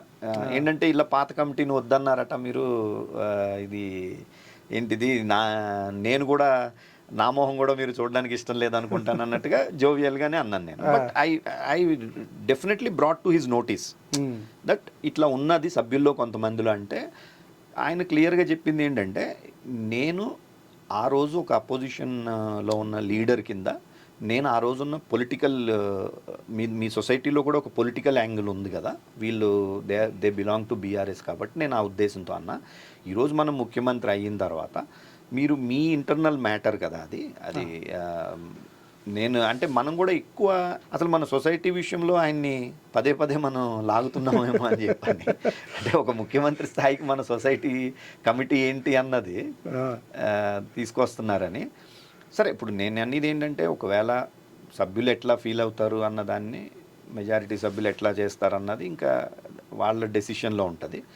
బట్ ఇది కాదు అన్న ఒక నమ్మకం నాకు ఉన్నందుకే నేను మళ్ళీ దాన్ని ఎదురుకు తీసుకెళ్దామన్న ఉద్దేశంతో ఉన్నది కూడా. ఒకవేళ నిజంగానే ఏమాత్రం ఒక మాట ఇట్లా జరిగిందా, మీరు అట్లా చేసినారు కదా అన్న ఒక మాట ఏదన్నా ఉంటే కూడా, ఎందుకంటే 14 ఏళ్ళు నేను నిన్న కూడా ఎవరితోనో కంపేర్ చేస్తూ చెప్పిన అంటే ఒక డాటర్, పెరిగున్న డాటర్ తండ్రి లాంటి పొజిషన్ నాది. అంతే కదా. 14 ఏళ్ళు 15 ఏళ్ళు ఒక బిడ్డని సాకు వచ్చిన తర్వాత దాన్ని చంపేయాలని కోరుకోరు కదా ఎవరును. అటువంటి పరిస్థితి నాది అని కూడా నేను I was bit emotional also ఈ విషయంలో. ఎందుకంటే ఒక మన లైఫ్లో 15-16 సంవత్సరాల పైన, అంటే మీరు 8కే చూస్తున్నారు, మీరు అంతకు ముందు నుంచి కూడా మేము దీని మీద చేయడం జరిగింది. చంద్రబాబు పీరియడ్ 2 దశాబ్దాల పాటు నా జీవితంలో ఒక ప్రధానమైన అంశమైంది. సరే, ఇప్పుడు అడుగుతారు నువ్వేం చేసినావు అని కొంతమంది క్వశ్చన్ చేయొచ్చు. మీ ఇంట్లో మీ పిల్లలు అడుగుతున్నారు ఖచ్చితంగా. వాడు ఎందుకంటే చిన్నప్పుడు ఆడుకునే వయసులో వాళ్ళు వచ్చి కంప్యూటర్ ముందు కూర్చుని నేను ఏదన్నా ఈ నేమ్స్ కొడుతుంటే వాళ్ళు స్పెల్ చెక్లు చేసి మా అబ్బాయి కూడా మొన్న అడుగుతా ఉన్నాడు. మొన్న చాలా బాధపడ్డాడు కూడా వాడు, ఏంటి ఇలాగ కేసు గురించి ఏదో అంటే, ఇన్నాళ్ళ నీ కృషికి ఇదనమాట రివార్డ్ అని కూడా అనటం జరిగింది. కాశీ చెట్టుకే కదా రాళ్ళు వేసేది, మిగతా చెట్టుకి వేయలేరు కదా. దానికి లిమిట్ ఉండాలి. అంటే నేను ఒప్పుకుంటాను, నువ్వు నాయకత్వంలో ఉన్నావు కాబట్టి పడాలంటారు. పడాలని కాదు, వస్తాయి, పడకపోయినా వస్తాయి ఆటోమేటిక్గా. లిమిట్ ఉండాలి కదా. ఇప్పుడు నా ఇంటికి వచ్చి చావు డప్పు కొడతాను, శవం ఊరేగింపు చేస్తాము అంటే అది తప్పది. నువ్వు నా మీద ఎందుకు సొసైటీ లోపల ప్రధానంగా అంటే ఎలక్షన్లు అయిపోయిన తర్వాత, ఎలక్షన్లో సరే మన దాంట్లో ఒక ఈ జర్నలిస్ట్ సొసైటీలో ఒక ఎమ్మెల్యే పొజిషన్ ఉన్నాడు కాబట్టి దాని గురించి ఆయన మాట్లాడవచ్చు, లేకపోతే తర్వాత ఎలక్షన్స్ అయిపోయింది. నాకు అలాంటిది ఏమీ లేదనే పాయింట్ని రేవంత్ రెడ్డి గారు చాలా క్లియర్గా చెప్పారని చెప్పి మీరు చెప్తున్నారు. ఇప్పుడు ఈ సొసైటీకి సభ్యుడే అయినప్పటికీ ఎమ్మెల్యేగా ఉండతాను, నేను ఉండటం బాగోదని ఆయన వాలంటరీగా ఒక రాజీనామా కూడా సమర్పించినట్టున్నారు. రాజీనామా సమర్పించినట్టున్నారు కదా. అసలు ఈ కమిటీ చేసినారు. పల్లె రవి వైస్ ప్రెసిడెంట్ కింద ఉండే ఆయన కూడా కమిటీకి రిజైన్ చేయడం జరిగింది. వాళ్ళిద్దరూ రిజైన్ చేశారు. రిజైన్ చేసిన తర్వాత మిగిలిన సభ్యుల్ని కూడా రిజైన్ చేయాలన్నటువంటి ఒత్తిడి ఎందుకు వచ్చింది? అసలు మీరు ఎందుకు రిజైన్ చేశారు? ఒకటండి, ఇప్పుడు ఒక డైరెక్టర్ పోస్టు అప్పుడు మనం ఎన్నికలు కారణంతో కొంత మనం ఆ టైంకి మనందరం వర్కింగ్ జర్నలిస్ట్ కదా. సో డిపార్ట్మెంట్కి ఇన్ఫామ్ చేసి దానికి పెట్ల. ఒకవేళ నిజంగా నేనే దాన్ని పట్టుకుని వేలాడాలనుకుంటే దానికి ముందు అర్జెంటుగా ఎన్నిక పెట్టేసి తర్వాత రిజల్ట్ని బట్టి ఇప్పుడు నేను అనేది అదే. ఇప్పుడు హైపోథెటికల్గా ఒకవేళ అదే గవర్నమెంట్ వచ్చి ఉంటే పరిస్థితి వేరుగా ఉంటుంది. ఇప్పుడు మారింది కాబట్టి వేరే పరిస్థితిలో ఉంది. సో దానికి అనుగుణంగా ఏమైందంటే, ఎప్పుడైతే వాళ్ళంతటా వాళ్ళు వాలంటరీగా చెప్పుండే ఇది కరెక్ట్ కాదు కదా, మేము ఆ రోజు మేము గవర్నమెంట్లో ఉన్నాం కాబట్టి మేము ఉన్నాం, ఈరోజు మేము వేరే గవర్నమెంట్ వచ్చింది, పొలిటికల్గా కూడా ఇష్యూ అవ్వకూడదని చెప్పి వాళ్ళిద్దరూ స్వచ్ఛందంగానే వాళ్ళు రాజీనామా చేయడానికి జరిగింది. సో ఆటోమేటిక్గా ఒకటి ఖాళీ ఉంది కాబట్టి డిజాల్వ్ అవుతుంది, అది కమిటీ డిజాల్వ్ అవుతుంది. అదే కదా. ఇప్పుడు నాకు అదే అంటే పాపం చాలామందికి ఏంటంటే వీళ్ళు కొంతమందిని ఈ ఎవరైతే కొంత నాయకత్వం కావాలనుకుంటున్న వాళ్ళు ఈ మీటింగ్స్ పెట్టి ఒక ర్యాలీయింగ్ పాయింట్లా చేసి మా వల్ల ఇది అయ్యింది అన్న ఒక ఇది కొంత ప్రయత్నం జరిగింది. కానీ బట్ ఒక 3 ఉన్నప్పుడు డిజాల్వ్ అవ్వడం అన్నది it is a routine process. ఈ మధ్యన వాట్సాప్ గ్రూపుల్లో వీటిల్లో షేరింగ్ అవుతా ఉంది. మొత్తం ఈ పాత కమిటీ డబ్బులు ఏదో మిస్మేనేజ్మెంట్ చేసిందని, కొంత ఫ్రాడ్ జరిగిందని, ఇప్పటివరకు గవర్నమెంట్ అప్పగించిన ల్యాండ్లో దాంట్లో వీళ్ళేదో కబ్జా చేస్తున్నట్టు కనిపిస్తూ ఉంది, అందుకే ఇవ్వకుండా అడ్డుపడుతున్నారని, ఈ కమిటీ అడ్డుపడుతున్నారనే ఆరోపణలు వస్తున్నాయి. అసలు ఎందుకు వచ్చాయి? అంటే ఇప్పుడు మన ఒక జర్నలిస్ట్గా ఆరోపణని రాసేయం కదండి మనం. ఇప్పుడు ఒక జర్నలిస్ట్ బేసిక్ నేచర్ని మర్చిపోతేనే ఇలాంటివన్నీ వస్తాయి. ఒక జర్నలిస్ట్కి ఒక విషయం తెలిసినప్పుడు ఏం చేయాలా, ఆయన దాని మీద పరిశోధన చేస్తాడు. ఇప్పుడు మీరు ఏదైనా మీరు ఇంతకాలం మీరు ఇప్పుడు పేపర్ నడుపుతున్నారు, అంతకుముందు పేపర్లో పనిచేశారు, మీరు ఒక స్కామ్ ఉంటుంది అనుకుంటాం, దానికి ఏం చేస్తారు? అప్పుడు మీరు బేసిక్ ఎవిడెన్స్ తీసుకుంటారు, ముందు ఇన్వెస్టిగేట్ చేస్తారు, పరిశోధిస్తారు, దానికి ఎవిడెన్స్ తీసుకుంటారు. అది ఉన్న రోజుని మీకుండి స్ట్రెంగ్త్ వేరు ఉంటుంది. అది లేనప్పుడు ఇట్లాంటి ఇక వాట్సాప్లో మనకి ఇంకా దొరికిందే ఛాన్స్ కదా అని చెప్పి ఇక మన ఎవరు అడుగుతారన్న ఒక ధైర్యంతో ఇట్లాంటి ఆరోపణలు అన్నీ చేస్తున్నాయి. ఇప్పుడు కూడా నేను అదే చెప్తున్నా, మీరు చేసి ఏ ఆరోపణ అయినా సరే నిరూపించండి. మీరు నిరూపిస్తే కదా మీరు దాన్ని నెక్స్ట్ యాక్షన్ అన్నది ఉంటుందని. డబ్బుల గురించి వచ్చేటప్పటికండి చాలా బాధ అనిపిస్తుంది ఒక్కోసారి అనమాట. ఈ 15 సంవత్సరాల్లో నేను ఈ సొసైటీ పని మీద నేను తిరుగుడికి అయ్యి పెట్రోల్ ఖర్చుతోటి నేను మంచిగా ఒక కారు ఏదో కూడా కొనుక్కోవచ్చు అనమాట. 15 మీరు ఆలోచించండి, 15 సంవత్సరాల నుంచి నేను సొసైటీ గురించి తిరిగిన దానికి, అలాంటిది నేను ఏదో కియా కార్ కొనేసుకున్నానని, ఈ డబ్బులు తీసేసుకున్నానని చెప్పి ఇప్పుడు అంటే ఇంకా ఆడిటింగ్ ఇవన్నీ కూడా జరుగుతాయి కదా ఖచ్చితంగా ఎవ్రీ ఇయర్. ఇప్పుడు నేను కూడా మేబీ నాకు సొసైటీ విషయంలో ఒక ఫెయిల్యూర్ అంటూ నేను ఉన్నదంటే ఎక్కువగా కమ్యూనికేట్ చేయలేకపోవడమేమో. విషయాన్ని ఎక్కువగా కమ్యూనికేట్ అన్నది కూడా నేను అందుకే కోర్ట్స్లో వాడుతున్నా. కమ్యూనికేట్ చేయలేదని నేను అన్నాను, ఎక్కువగా కమ్యూనికేట్ చేయలేదేమో అనిపిస్తుంది. ఎందుకంటే అంశాన్ని పదే పదే చెప్పలేదు నేను. అది ఇప్పుడు మనకేంటి ఒక ప్రాసెస్ ఉంటుంది, జనరల్ బాడీ ఉంటుంది, జనరల్ బాడీలో విషయాలు చెప్తాం. జనరల్ బాడీ అయిపోయిన తర్వాత జనరల్ బాడీలోనే జనరల్గా ఆర్థికంగా ఆరోపణలు జరుగుతున్నాయి అనేది ఇప్పుడు మీరు అన్నారు కదా. అవును. అసలు complete bank to bank transaction చేశారా, క్యాష్ ట్రాన్సాక్షన్ జరిగింది? అసలు 95% మన దాంట్లో ఇదే ఉంటుందండి, ఇది చెక్ ట్రాన్సాక్షన్స్ ఉంటాయి. జేసీబీ వాళ్ళకి మన జేసీబీ మనం పెడతాం లెవెలింగ్ చేయడానికి, అది కూడా పెడతాం కదా. అప్పుడు షెడ్లు అయి కోలగొట్టినప్పుడు వాడు మొత్తుకునేవాడు, నాకు లేదు అకౌంట్ లేదు, మరి నాకు పేమెంట్ ఇవ్వండి అంటే పక్కనున్న పెట్రోల్ బంక్ ఆయనకి ఇచ్చి చెక్ ఆయనకి ట్రాన్స్ఫర్ చేసి చెక్ ఆయనకి ఇచ్చి అక్కడి నుంచి తీసుకోమని చెప్పినాం మనం. సో క్యాష్ విత్ డ్రాయల్స్ అన్నది చాలా తక్కువ. మనం కొన్నిసార్లు చేయాల్సి వస్తుంది. ఇప్పుడు మన వాచ్మెన్ ఉంటారు, ఆయనకి బ్యాంక్ అకౌంట్ ఉండదు. బ్యాంక్ అకౌంట్ ఓపెన్ చేసుకోవాలంటే నాకు అక్కడ ఆధార్ మన స్కీమ్స్ ఉంటాయి కదా, వైట్ రేషన్ కార్డ్ స్కీమ్స్, అది పోతాయి నాకు అంటాడు. అది అటువంటిప్పుడు మనం విత్డ్రా చేసి ఆయనకి చేతికి ఇస్తూ ఉంటాం. మనం అట్లాంటి చిన్న చిన్న ఖర్చులు వాటికి తప్పితే మేజర్ పోర్షన్ అంతా మనం చెక్కుల ద్వారానే చేస్తామండి. రెండోది ఏంటంటే నేను ఇందాక మీకు అన్నాను కదా, ఎక్కువగా చెప్పడం గురించి వచ్చినప్పుడు మనం ఆడిట్ రిపోర్ట్ ఇస్తున్నాం కదా అనుకుంటున్నాం. మనం ఆడిట్ రిపోర్ట్లో అన్నీ ఉంటున్నాయి, సభ్యులకు డౌట్ ఉంటే అడుగుతారు కదా అనుకున్నాం. మనం జనరల్గా ఏంటంటే ఒక జనరల్ బాడీ అయిపోయిన తర్వాత ఇచ్చేసి ఉండాల్సింది, ఈ జనరల్ బాడీకి ఇంత ఖర్చు అయింది ఇంత ఖర్చు అయిందని. అదేదో డబ్బులు తినేసి ఇస్తే నేను బయటపడిపోతానేమో అని కూడా కాదు. అలా అనుకుంటే నిజంగా బయటపడే వాళ్ళు తర్వాత యాన్యువల్ రిపోర్ట్ ఇచ్చినప్పుడైనా బయటపడతారు కదా, ఎప్పుడైనా బయటపడేదే ఉంటుంది. కానీ మనం చేసినాం కదా అనుకున్నాం తప్ప ఈ నేను చెప్తున్నాం కదా, ఒక ఫెయిల్యూర్ అంటే ఎక్కువగా కమ్యూనికేట్ చేయకపోవడమే. ఈవెన్ దానికి సంబంధించి కూడా ఒక సభ్యుడు ఒక ఆయన కొన్ని 10 పాయింట్లతోటి ఇర్రెగ్యులారిటీస్ మీద రైజ్ చేశారు. నేను ఇమ్మీడియట్గా ఫస్ట్ టైం అది నేను ఏ మాటకు ఆ మాట నేను సభ్యులకు కూడా, అంటే ఎవరైతే నన్ను ఇప్పుడు తీవ్రంగా వ్యతిరేకిస్తున్నారో వాళ్ళకు కూడా నేను ఒక నిజంగా కృతజ్ఞుడిని అయి ఉండాలి. ఎందుకంటే ఇన్ని సంవత్సరాల్లో ఎప్పుడూ లేనిది. సరిగా మిగతా అన్ని అంశాల్లో నన్ను చేసినా కానీ ఆర్థిక విషయాల్లో ఎప్పుడూ వాళ్ళు నన్ను నువ్వు తప్పు చేసావన్న ఇది ప్రశ్నించడం కూడా లేదు. మొన్న ప్రశ్నించడం జరిగింది. ప్రశ్నించినప్పుడు నేను ఫస్ట్ టైం జరిగింది కదా ఇది, డీసీఓని అడిగిన అసలు ప్రొసీజర్ ఏంటి అని అడిగినా నేను. ఆయన ఏమన్నారంటే సభ్యుడిని పిలిచి మీరు ఆయనకి చూపెట్టాల్సి ఉంటుంది, మీరు వాళ్ళకి మీరేమి వాళ్ళకి ఈవెన్ పేపర్స్ అయ్యి కూడా ఏమి జెరాక్స్లు తీసి ఇవ్వక్కర్లేదు, కానీ ఆయన అడిగిన ప్రతి డౌట్కి మీరు ఎవిడెన్స్లతో క్లారిఫై చేస్తే సరిపోద్ది అన్నారు. ఈ లోపలనే అదొక ఉద్యమం కింద అందరినీ మెయిల్స్ పెట్టండి అని చెప్పి అదే దాన్ని కాపీ పేస్ట్ చేసి మళ్ళీ పంపించారు సొసైటీకి. నేను మళ్ళీ అడిగిన ఆయన డిపార్ట్మెంట్ వాళ్ళని, ఇలా మరి ఒకళ్ళు కాదు మీరు ఒకళ్ళనంటే పిలవమన్నారు, వాళ్ళు ఏమన్నారంటే ఇలా ప్రతి ఒక్కరిని పిలిచి చెప్పరు కదా, నెక్స్ట్ జనరల్ బాడీలో క్లారిఫై చేయండి అన్నారు. That is the rule position.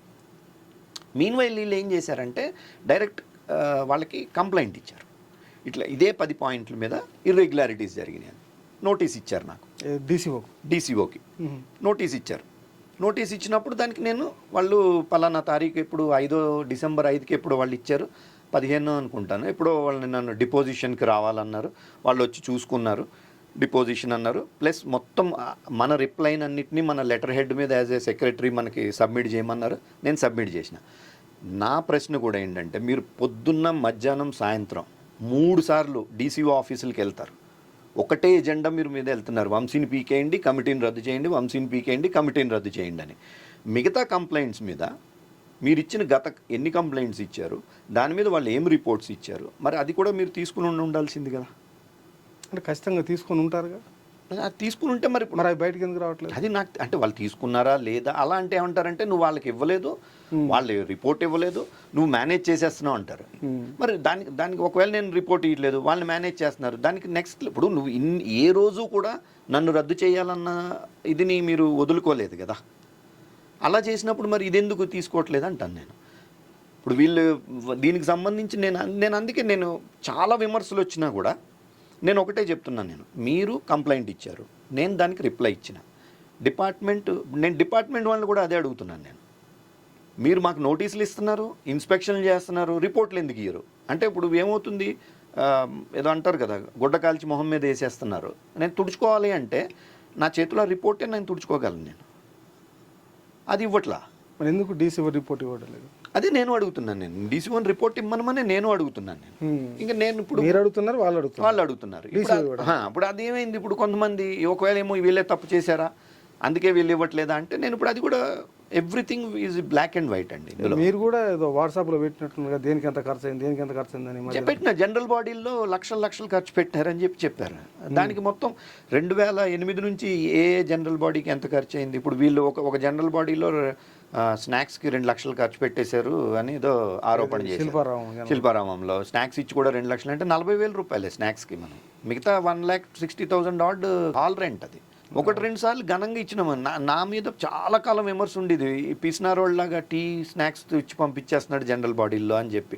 మొట్టమొదట నిజాంపేటలో మనకి స్థలం వచ్చింది కదా అన్న ఆనందంతో మన సభ్యుడు భీమరాజు వీళ్ళందరూ మంచిగా ఆనందంగా ఇద్దామంటే నేను అప్పుడు కూడా చెప్పిన, అరిగి లోపల కొంతమంది తిడతారు, తర్వాత ఎప్పుడో గుర్తొస్తే కూడా నువ్వు తిట్టి వాళ్ళు ఉంటారబ్బా అని.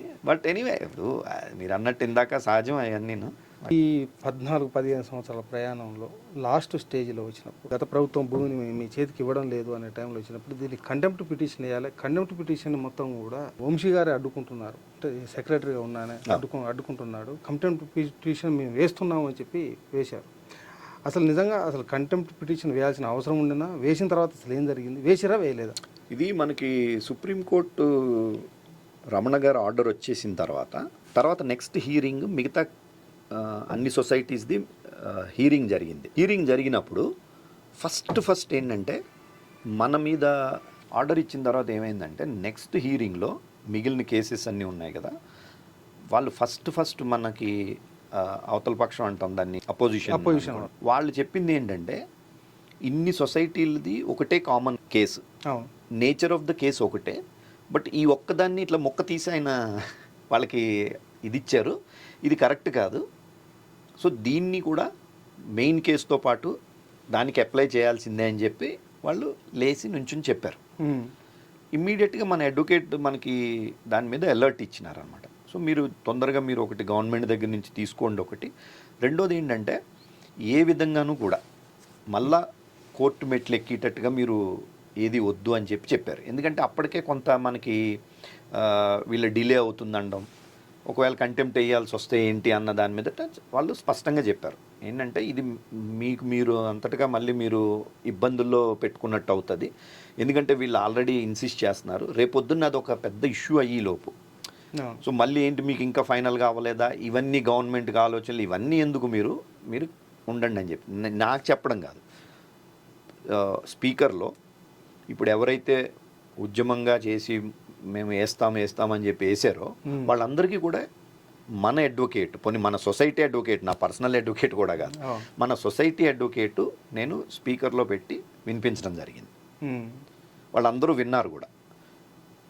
అది జూన్లోనో జూలైలోనో ఎప్పుడో జరిగింది, కొన్ని రోజులు ఆగినారు. సో ఇంకా ఆగస్ట్ 25 వచ్చేటప్పటికి 1 year అయిపోతుంది కదా, టైం ల్యాప్స్ అవుతుంది అన్నది ఒక ఇష్యూ. సో నేను ఆ టైంకి నేను ఒకటి చాలా క్లియర్గా, అంటే మనం చాలామంది లీగల్గా మనం కనుక్కోవడం జరిగింది.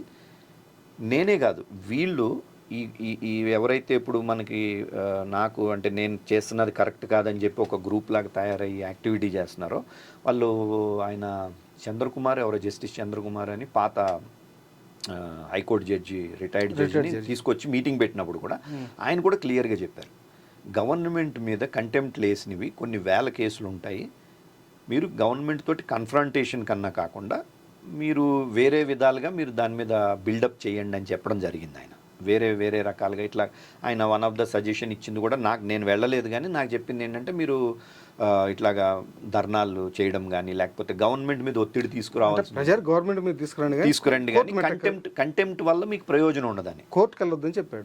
కంటెంప్ట్ వల్ల ప్రయోజనం ఉండదని చెప్పారు. అది కూడా ఇంకోటి ఏంటంటే మనకి పేట్ బషీరాబాద్ ల్యాండ్కి సంబంధించి 3 ఆర్డర్స్ క్లియర్గా ఉన్నాయి. ఒక 7 ఎకరాల్లో నాట్ టు డిమాలిష్ ఫర్దర్ అని చెప్పి, డిమాలిషన్స్ చేయొద్దని. ఇంకొక 2 కేసుల్లోనేమో అసలు డిస్పోసెస్ చెయ్యొద్దని. ఆ 2 ఆర్డర్స్ ఉన్నాయి. ఆ 2 ఆర్డర్స్ ఉన్నప్పుడు కంటెంప్ట్ అంటే ఏంటి? Wilful disobedience of the government. అంటే కావాలని చెప్పి ఒక కోర్టు ఆర్డర్ని ఇంప్లిమెంట్ చేయకపోవడం. టెక్నికల్గా వచ్చేటప్పటికి అఫీషియల్గా వాళ్ళు ఏం చేస్తారు? ఇప్పుడు ఇది కంటెంప్నర్ ఎవరవుతారు? చీఫ్ సెక్రటరీ అవుతారు. సో చీఫ్ సెక్రటరీ ఏం చేస్తారు? గవర్నమెంట్కి ఖచ్చితంగా వాళ్ళు ప్రొటెక్ట్ చేసుకోవాలని చూస్తారు కదా. ఇట్లా 2-3 కేసులు ఉన్నాయి హైకోర్టులో. అవి అది తేలలేదు కాబట్టి మేము ఇవ్వలేదు, కేసులు ఉన్నాయి కాబట్టి కంటెంప్ట్ కాదు అంటారు వాళ్ళు. కేసులు ఉంటే ఆ ల్యాండ్ ఇంకో ట్రాన్స్ఫర్ చేయడం అనేది టెక్నికల్గా సాధ్యం. అంటే వాళ్ళన్న ఇప్పుడు మనకి ఫస్ట్లో అడ్డం పెట్టింది కూడా అదే కదా. అంటే గవర్నమెంట్ మనకి కలెక్టర్ రాసిన రిపోర్ట్ ఏంటి? ఇందులో దీనికి సంబంధించి కేసులు ఉన్నాయి. సో ఈ కంటెంప్ట్ పిటిషన్ దగ్గరికి వచ్చేటప్పటికి అది సమస్య వచ్చింది. సో క్లియర్గా చెప్పిన నేను, ఎందుకంటే కేసెస్ ఉన్నప్పుడు కంటెంప్ట్ అన్నది మనకి ఏ విధంగానూ అది ఉపయోగం ఉండదని, జస్ట్ అది డిస్మిస్ అవుతుంది అది. ఎందుకంటే గవర్నమెంట్ నేను కావాలని చేయలేదు, కోర్టు కేసులు ఉన్నాయని. అయితే ఒక వితండవాదం తీసుకొస్తారనమాట. సుప్రీంకోర్టు కన్నా హైకోర్టు పెద్దదా, లేకపోతే హైకోర్టు పెద్దదా, సుప్రీంకోర్టు పెద్దదా? సుప్రీంకోర్టులో కేసు ఒకసారి అయిపోయాక ఇది ఆటోమేటిక్గా క్లియర్ అయిపోతుంది అంటారు. అంటే అవగాహన లేకపోవడం. ఇందాక సుప్రీంకోర్టులో ఆ పిటిషన్ పడిందా లేదా? సో అవగాహన లేకపోవడమే. ఇప్పుడు అది టైటిల్ డిస్ప్యూట్. అది టైటిల్ డిస్ప్యూట్ ఉన్నప్పుడు సుప్రీంకోర్టు మనకి ఇమ్మని చెప్పారు కరెక్టే, కానీ టైటిల్ డిస్ప్యూట్ తేలి హైకోర్టులో క్లియర్ చేసుకున్నాక వస్తుంది మనకు అది. సో అదే ఉద్దేశంతో నేను వాళ్ళకి ప్లస్ ఎప్పుడైతే ఈ మిగతా సొసైటీస్ అన్నీ కూడా అదే మన అపోజిషన్ వాళ్ళు ఎప్పుడైతే అడుగుతున్నారో మీరు దీన్ని కూడా అందులో కలపండి అని, సో డిస్టర్బ్ చేయకపోవడమే మంచిది. మనం ఈ లోపల మనకు కావాల్సిన కార్యక్రమం చేసుకుందామన్నో. అన్ఫార్చునేట్లీ అది కాలేదు. కానీ సరే వీళ్ళు పిటిషన్ వేశారు. పిటిషన్ వేసినప్పుడు కూడా ఎంత తప్పుడు ప్రచారం చేశారంటే, ఈ పిటిషన్ సైన్ చేసిన వాళ్ళకే ప్లాట్లు వస్తాయి, కంటెంప్ట్కి సంతకం పెడితేనే ప్లాట్లు వస్తాయి అన్నారు. ఏదో సబ్యూడి మీద ఇంతది అన్నారు. 200 మంది అంటే మనం ఎందుకంటే మనకి సర్వ్ అవుతాయి, కాపీస్ సర్వ్ అవుతాయి కాబట్టి అందులో చూస్తే 200 మంది సభ్యులు ఏదో సంతకాలు పెట్టుండే. సో కంటెంప్ట్ వేసిన రోజు ఆయన అసలు దాన్ని వాళ్ళు కనీసం గవర్నమెంట్కి నోటీసులు కూడా ఇవ్వలేదు. మరి అది వీళ్ళు ఆ మిగతా సభ్యులందరికీ చెప్పారో లేదో నాకు తెలియదు, ఎందుకంటే నేను ఆ వాట్సాప్ గ్రూపుల్లో లేను. సుప్రీంకోర్టు బెంచ్ ఇవ్వలేదు, అసలు నోటీస్ కూడా ఇవ్వలేదు గవర్నమెంట్కి, తీసి పక్కన పెట్టారు. సరే మొన్న మళ్ళీ ఫైనల్ హీరింగ్స్ స్టార్ట్ అయినాయి. ఫైనల్ హీరింగ్ స్టార్ట్ అయినప్పుడు మళ్ళీ ఎవరైతే వాళ్ళ కౌన్సిల్ ఉన్నారో మొదటి రోజు నాడు ఆయన లేచి నుంచుని మాట్లాడబోయారు. ఆయనకి అసలు అవకాశం ఇవ్వలేదు. అవకాశం ఇవ్వకపోతే అది మనం లైవ్లో మామూలుగా చూస్తూ ఉన్నాం మనం. ఆ రోజు సాయంత్రం మన మిత్రుడు ఆయన ఎవరైతే ఈ ఏసి తీరాలి అన్నారో ఆయన బోడపాటి శ్రీనివాస్ గారు కూడా నాకు ఫోన్లో మాట్లాడేటప్పుడు ఇట్లా అవకాశం ఇవ్వలేదు. ఆయన కూడా చాలా రెస్పెక్టెడ్ లాయర్, ఆయన జడ్జిగా చేసి ఉండే రిటైర్ అయినారు. ఆ కౌన్సిల్ కూడా ఆయన చాలా హర్ట్ అయ్యారు.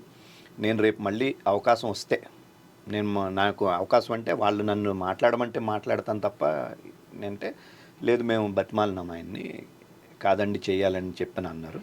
రెండో రోజు మళ్ళీ హీరింగ్ రావడం జరిగింది. హీరింగ్ వచ్చినప్పుడు కూడా ఆయన మాట్లాడడానికి ప్రయత్నిస్తే ఆయనకి అవకాశం ఇవ్వలేదు. ఇది వాస్తవం.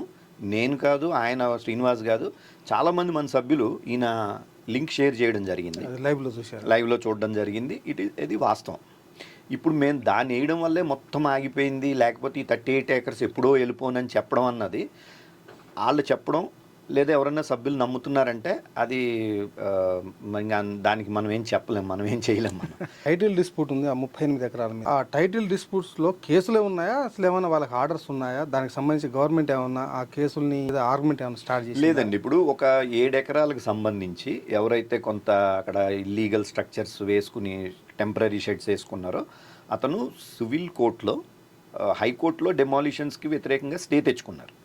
బట్ కింద కోర్టులో, సివిల్ కోర్టులో అతను టైటిల్ డిస్ప్యూట్ అతను ఓడిపోయాడు. అతను టైటిల్ గవర్నమెంట్కే టైటిల్ అని చెప్పి చాలా డీటెయిల్డ్గా ఆమె ఆర్డర్ కూడా పాస్ చేయడం జరిగింది. ఆర్డర్ వచ్చింది, గవర్నమెంట్ది ఈ ల్యాండ్, అసలు నీకు టైటిల్కి చెప్పడానికి నీకు ఎక్కడ ఎవిడెన్స్ లేవు, నీవు ఎవరి దగ్గర అయితే కొన్నానని క్లెయిమ్ చేస్తున్నావు అసలు వాళ్ళకే లేవని కూడా చెప్పడం జరిగింది. వాళ్ళ ఆయన మొత్తం ఒక 600-700 ఎకరాలు మావి, ఈ విలేజ్ అంతా మాది, వాళ్ళ వారసులు అని చెప్పని అట్లా ఏదో కేసు నడిపిస్తారు. చాలా కేసులు. సో మనకి ఇచ్చేటప్పుడు కూడా 2008 కూడా ఆ ఇష్యూ ఉన్నది. ఆ పక్కన సెయింట్ ఆన్స్కి అది ఇచ్చినప్పుడు అయినప్పుడు గవర్నమెంట్ ఏం చేసిందంటే మేము subject to the final outcome అని చెప్పి సెయింట్ యాన్స్కి 20 ఎకరాలు ఎంతో నాకు గుర్తులేదు, 10 ఎకరాలు 20 ఎకరాలు కూడా ఇవ్వడం జరిగింది. సో ఆ రోజు మనకి కోర్టు కేసు లేకపోయింది ఉంటే గవర్నమెంట్ రిజాల్వ్ చేసేసి మనకి ఆ ల్యాండ్ ఇచ్చేసి ఉండేవారు అప్పుడు 2008లో. సో వీళ్ళు అది ఒక కేసులో ఓడిపోవడం జరిగింది. తర్వాత వీళ్ళు చెప్పాను కదా మొత్తంకి disposition not to disposition orders తెచ్చిన వాటిలో కూడా నేను మొత్తం పేపర్స్ తీసుకొచ్చాను. ఆ పేపర్స్లో ఒక చోట ఏముందంటే పలానా తారీఖు నాడు పలానా ఫైల్ నెంబర్ ప్రకారం ఆర్డీఓ ఈ ప్రొసీడింగ్స్ ఇచ్చారు అని చెప్పి వాళ్ళు క్లెయిమ్ చేసినారు. నేను ఒక 4-5 అంటే ఆ పాత ఆర్డీఓ ఆఫీస్ కదా, అంతకుముందు చేవెళ్ళ ఏదో సంథింగ్ ఉండే, తర్వాత అది రాజేందర్ నగర్ అయింది, తర్వాత మల్కాజ్గిరి ఆర్డీఓ అయిందని కొన్ని ఎక్కడా లేకపోతే గోషామహల్లో ఒక రికార్డ్ రూమ్ పాత రికార్డులన్నీ వేసి దుమ్ము కొట్టుకుపోయిన రూమ్ అదంతా ఉంటే కూడా అక్కడ కూడా ఎతికిపించినాం మనం. ఎక్కడా కూడా అది ట్రేస్ అవ్వట్లా. తర్వాత రాజేందర్ నగర్లో అనుకుంటాను ఒక రిజిస్టర్ ఉంటుంది అనమాట, డైలీ రిజిస్టర్ ఏదో అంటారు దాన్ని, నాకు కరెక్ట్ టర్మ్ తెలీదు. అక్కడ అందులో చూస్తే ఏముందంటే ఇదే నెంబరు ఇదే సేమ్ ఏదైతే మెన్షన్ చేశారో అది ఉన్నది అక్కడ. అందులో ఉన్న దాని ప్రకారం చూస్తే అది మన అదేంటది ఇబ్రహీంపట్నం ఏదో ఒక ఎంఆర్ఓ ఏదో ఒక వేరే గ్రీవెన్స్ కోసం ఆర్డీఓకి రాసిన రిఫరెన్స్ అది. సో అది వీళ్ళు దాన్ని వాడుకుని ఆర్డర్ తెచ్చేసారు వాళ్ళు, ఆర్డీఓ మాకు ఈ ప్రొసీడింగ్స్ ఇచ్చారని చెప్పారు. సో అట్లాగా ఆ ల్యాండ్కి సంబంధించి ఒక 1970 నుంచి కూడా వేరియస్ ఆర్డర్స్ ఉన్నాయి, వీళ్ళకి వ్యతిరేకంగా వస్తానే ఉన్నాయి. అన్ని ఆర్డర్స్ వాళ్ళకి వ్యతిరేకంగానే వస్తున్నాయి. అయినా మళ్ళీ ఇంకోటి తెచ్చుకుంటారు, మళ్ళీ ఇంకోటి వేస్తారు, మళ్ళీ ఇంకోటి తెస్తున్నారు. సో మనకి ధైర్యం ఏంటంటే ఇంత స్టడీ చేసిన తర్వాత నాకు చాలా కాన్ఫిడెన్స్ వచ్చింది, అరే ఇది కేసు ఫ్రివలెస్సే, లాట్ ఆఫ్ కేసెస్ ఉన్నాయి. ఇంకొకటి ఏం చేయాలంటే మనం ఈ విషయం కూడా నేను సభ్యులందరికీ చాలా స్పష్టంగా చెప్పదలుచుకున్నాం. మనం గవర్నమెంట్ సపోర్ట్ తోటే ఇంత పెద్ద న్యాయ వ్యవస్థలో ఇంత పెద్ద కేసుల్ని మనం చేయగలం తప్ప ఒక్కసారి మనం కనుక తీసేసుకుంటే ల్యాండ్ మన చేతికి వచ్చేస్తే మీరు సామెత ఉంది కదా, తాంబూలం ఇచ్చాం తన్నుకు సావండి అని చెప్పి అన్నట్టు ఉంటుంది గవర్నమెంట్. మేము ఇచ్చేసాం ప్రైవేటు మీరు చూసుకోండి అంటారు. గవర్నమెంట్ క్లియర్ చేయకుంటే క్లియర్ చేసి ఇవ్వాలి, అదే క్లియర్ చేసి ఇవ్వాలి మనకి. అందు గురించనే మనం మొన్న కూడా దాన్ని కూడా విమర్శించడం జరిగింది. నేను మొన్న సీఎం గారితో అన్నది ఏంటంటే మీరు 100 రోజుల్లోపు డెడ్ లైన్ పెట్టుకున్నారు, ఇంకా టైం ఉంది కాబట్టి మీన్ వైల్ ఈ కేసెస్ మీద ఫోకస్ చేస్తే బాగుంటుందండి అంటే ఆయన వెంటనే ఉన్నారు, అయితే ఏజీకి మన ప్రిన్సిపల్ సెక్రటరీ గారికి చెప్తాను మీరు కోఆర్డినేట్ చేసుకోండి, మీరు మీన్ వైల్ అది హ్యాండిల్ చేస్తూ ఉండండి అని చెప్పినారు. అది మనం ఒక గుడ్ ఇంటెన్షన్తో అడిగాం, ఆయన అంత మంచిగాను రెస్పాండ్ అయ్యారు. నువ్వు కావాలని చెప్పి ఆ కేసుల విషయం ముఖ్యమంత్రి దృష్టికి తీసుకొచ్చి ఆ 38 ఎకరాలు మనకు రాకుండా చేస్తున్నావు అంటారు. అట్టెట్లా అవుద్ది? నువ్వు వాడి కబ్జాలో ఉన్నప్పుడు నీ చేతిలో ఈయన ఇవ్వలేడు, ఇచ్చిన అది చెల్లదు. అందుకే ఒకవేళ ఇస్తే నువ్వే కబ్జాదారు నువ్వు ఎలాగొట్టగలవా? రాజ్యాంగం లేదు, సాధ్యమైద్దా? అందుకే నేను అన్నది ఏంటంటే మనకి ఎప్పటికైనా సరే ఈ కేసెస్ అన్నీ ఒక కొలిక్కి వచ్చినప్పుడే ఇవన్నీ తీసుకొచ్చి ఒక చీఫ్ జస్టిస్ ముందు వేయించడం ఏంటి అన్నది ఇంకా ఏజీ గారు వాళ్ళు, ఇప్పుడు నేను ఆల్రెడీ వాళ్ళకి ప్రిన్సిపల్ సెక్రటరీ గారితోనూ సీఎం ప్రిన్సిపల్ సెక్రటరీ గారితో కూడా ఇది చర్చించడం జరిగింది. జీపీ రెవెన్యూ ఆయన నోటీస్లో కూడా ఉంది. మొత్తం పేపర్స్ అన్ని పాత కేసులకు సంబంధించిన పేపర్స్ అన్నీ కూడా మొత్తం కలెక్ట్ చేసి కట్ అంతా పెట్టి ఒక నోట్ అది కూడా ప్రిపేర్ చేసి ఇవ్వడం జరిగింది. సో నాకు కాన్ఫిడెన్స్ ఏంటంటే అవి కేసెస్ ఫ్రివలెస్, స్ట్రాంగ్ కేసెస్ అవి కాదు, మనం వీలైనంత తొందరగా ఇవి చేయించుకుని తీసుకోవాలి. ఒకటి ఏ కేసు అయినా OS original suit title suit ఓడిపోతే పై కేసులో దాన్ని భిన్నంగా మిగతా కోర్టులు రావు, ఎందుకంటే కింద ఉన్నటువంటి టైటిల్ షూట్ అనేది ఇంపార్టెంట్ దృష్టికి తీసుకొచ్చి, ప్లస్ ఇంకొకటి చెప్పాను కదా అది ఫేక్ ఆర్డీఓ అని చెప్పాను. అట్లాగే నిజాంపేటలో కూడా మనం అదే డిటెక్ట్ చేసినాము. నిజాంపేటలో ఒక 4 ఎకరాల మీద ఒక అతను నాది అని చెప్పి క్లెయిమ్ చేస్తే మనం ఒకసారి కూలగొట్టేసిన విషయం కోర్టుకి చెప్పకుండా కట్టినప్పుడు ఉన్న ఫోటోలు చూపెట్టి ఇదిగో మాది ఇక్కడ ఉంది చిన్న షెడ్ ఉందని చెప్పి వెళ్ళి స్టే తెచ్చారు. సో ఆయన కూడా ఏం చెప్పాడంటే క్లియర్గా షెడ్ వరకే స్టే ఇచ్చామని చెప్పారు. అయితే ఇతను ఏం చేశాడంటే 1 నైట్ కూర్చుని ఐరన్ ఫెన్సింగ్ 4 ఎకరాలు నాది అని చెప్పి పెట్టడం జరిగింది. దీని మీద కూడా నేను సభ్యులందరికీ మీ ద్వారా క్లారిఫై చేయదలుచుకున్నది ఏంటంటే మనం ఏదైనా సరే అటు ఖచ్చితంగా నో డౌట్ అబౌట్ ఇట్ ఆ ఒక్క షెడ్కే స్టే ఉంది, అతను ఆ ఫెన్సింగ్ తీసేయాల్సిందే మనం, ఇన్ ద సెన్స్ అది ఇల్లీగల్ అది. సో సభ్యులు కొంతమంది ఆ రోజు మేము డిమాలిషన్ చేసేటప్పుడు నేను ఆపేసాను, నేను వెళ్ళొద్దన్నానని చెప్పి తప్పుడు ప్రచారం. నేను వెళ్ళొద్దన్నది షెడ్ మీదకి వెళ్ళొద్దు, ఈ విషయంలోకి వచ్చేటప్పుడు కూడా మనం లీగల్గా పోయి ఆర్డర్ తెచ్చుకున్నాక తీయాలన్నది నా ఉద్దేశం. అంటే మనం వెళ్ళి వాళ్ళతోటి ఒక కాన్ఫ్రాంటేషను, ఒక తగువులు అది చేయడానికి మనం అంటే యాజ్ ఏ ఒక జర్నలిస్ట్గా కానీ లేదా ప్రతి ఒక్కరికి ఒక క్యారెక్టరిస్టిక్ ఉంటుంది అంటాం కదా మనం, ఒక వ్యక్తిత్వం అనుకోండి. ఏదన్నా రోడ్డు మీద పడి తగువులు పెట్టి లేకపోతే వాళ్ళతోటి అట్లా ఉండకూడదు. మనం ఒక సిస్టమ్ ఉన్నది, ఆ సిస్టమ్ ప్రకారమే వెళ్ళాలన్నది నా ఉద్దేశం. సో వాళ్ళకు కూడా చెప్పాం, మీరు ఏదో ఇండివిజువల్గా అడ్వెంచరిజం చేసి రేపొద్దున ఏదో ఒక అట్రాసిటీస్ యాక్ట్ పెట్టి అవతల వాళ్ళు ఈ కోర్టుల చుట్టూ తిరిగి ఇది అవసరం లేదు మనకి. కమ్యూనిస్టులో నక్సలైట్లో కాదు కదా. అంటే అదే అంటే నేను మనం ట్రేడ్ యూనియన్ యాక్టివిటీస్లోనో లేకపోతే ఒక పొలిటికల్ పార్టీ యాక్టివిటీస్ ఆలోచనకి ఒక జర్నలిస్ట్ ఆలోచనకి భిన్నం తేడా ఉంటుంది అనుకుని నేను నమ్ముతా. నేను దాన్ని ప్రకారం జర్నలిస్టుగా ప్రభుత్వం దగ్గరికి పోతారు. ఇప్పుడు మనం ఆయనకి సంబంధించి మనం ఏం చేసినప్పుడు ఈ భోగి కృష్ణ 4 acres విషయంలో అంతకుముందు ఒక కేసేసి ఉండే కూడా యాక్చువల్లీ సభ్యులకి బాగా నేను అర్థమయ్యేటట్టు చెప్పాలనుకున్నాను. నిజంగానే భోగి కృష్ణ దగ్గర నేను డబ్బులు తీసుకుని నేను దాన్ని ఏదో అక్రమం చేసేసి అతన్ని ప్రొటెక్ట్ చేయాలనుకుంటే 2017లో మనకి సైట్లు మనకి పొసెషన్ ఇచ్చేటప్పుడు అక్కడ లోకల్ తహసీల్దారు వీళ్ళు ఉండి వీళ్ళకి ఎప్పటి నుంచో ఉన్నది కోర్టు ప్రొటెక్షన్ ఉంది కాబట్టి మీరు వాళ్ళు అంతా అడగట్లేదు, వాళ్ళకి యాక్చువల్గా 4 ఎకరాలు ఉండే కానీ వాళ్ళు ఏదో ఒక చిన్న 1000 గజాలు ఎంత ఇస్తే చాలనుకుంటున్నారు అని మనకి చెప్పుండే. నేను ఆర్డర్ చూపెట్టమన్నాను. ఆర్డర్ చూపెడితే అందులో ఎక్కడ స్టే లేదు, ఏమీ లేదు. అప్పటికి ఆయన 4 ఎకరాలు నాదని అడిగాడు, కోర్టులో అడ్మిట్ అయింది కేసు. నేను అప్పుడే వాళ్ళని అడిగినాను, నేను రెవెన్యూ వాళ్ళని, ఎవరితో మాట్లాడుతున్నారు మీరు అంటే మీరు మామూలు వాళ్ళతో మాట్లాడినట్టు కాదు కదా, ఇక్కడ మేము మాకు విషయం తెలుసు కదా, నథింగ్ డూయింగ్ అని చెప్పిన. ఆ రోజు గనక నేను క్లియర్గా చెప్తున్నా, ఆ రోజు నేను వాళ్ళతోటి కుమ్మక్క అయ్యుండి ఉంటే ఎక్కడో ఒక మూల ఈ సర్వే మొత్తం చేసిన దాంట్లో వాళ్ళదే అని చెప్పేసి వాళ్ళకే ఉన్నదని చెప్పేసి అందులో ఒక 1000 గజాల్లో 200 500 నేను తీసేసుకుని చెయ్యొచ్చు కదండి. కానీ ఏ రోజు ఇది నా నేచర్లో లేదు, నేను చెయ్యను కూడా, నేను చచ్చినా కూడా నేను ఆ పని చేయను నేను. సో అప్పుడు ఏం చేసినామంటే మనం కుదరదు, మీరు ఇతనికి ఏమీ అధికారం లేదన్నాము. అతను వెళ్ళిపోయిన తర్వాత కూడా వాళ్ళు ఫెన్సింగ్ వేసేటప్పుడు ఏం చేశారంటే మళ్ళీను ఎక్కడెక్కడ డిస్ప్యూట్ వస్తే వాళ్ళు ఆగిపోయారు. అక్కడ డిస్ప్యూట్ దగ్గర వేయలా, ఫెన్సింగ్ వేయకుండా అలా ముక్కల కింద వదిలేశారు. ముక్కల కింద వదిలేస్తే రెండోసారి మళ్ళీ ఇతను ఎప్పుడైతే స్టే తెచ్చుకున్నాడో పేపర్స్ చూసినాము. నాకు ఆ పాత కేసు ఐడియా ఉంది, ఈ ఎంఆర్ఓ వాళ్ళు చేయడము ఇదో కేసు వేసారని ఉండడం ఉంది కదా.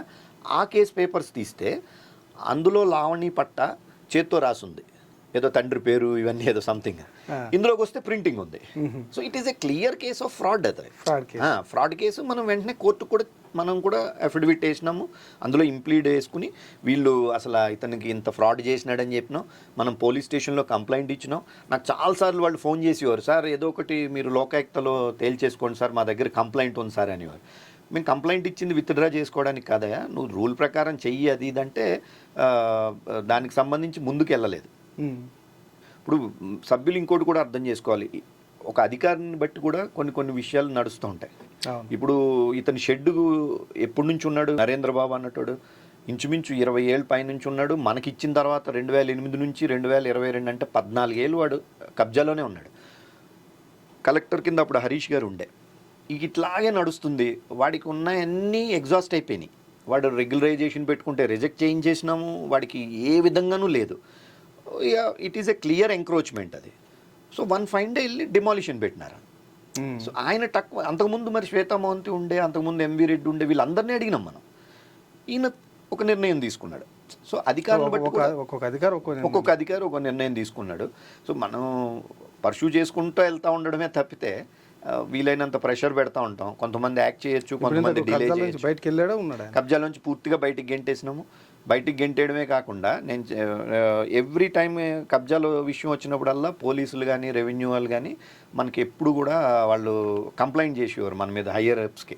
సార్ వీళ్ళు 1500 కోట్ల ఆస్తి సార్, అది వీళ్ళకి లెక్క పత్రం తెలియట్లేదు అసలు, ఎంత వాటిని మొత్తం అసలు కాంపౌండ్ వాళ్ళు కట్టుకోవాలి కదా అనేవారు. మన దగ్గర డబ్బులు లేకుండే అప్పుడు.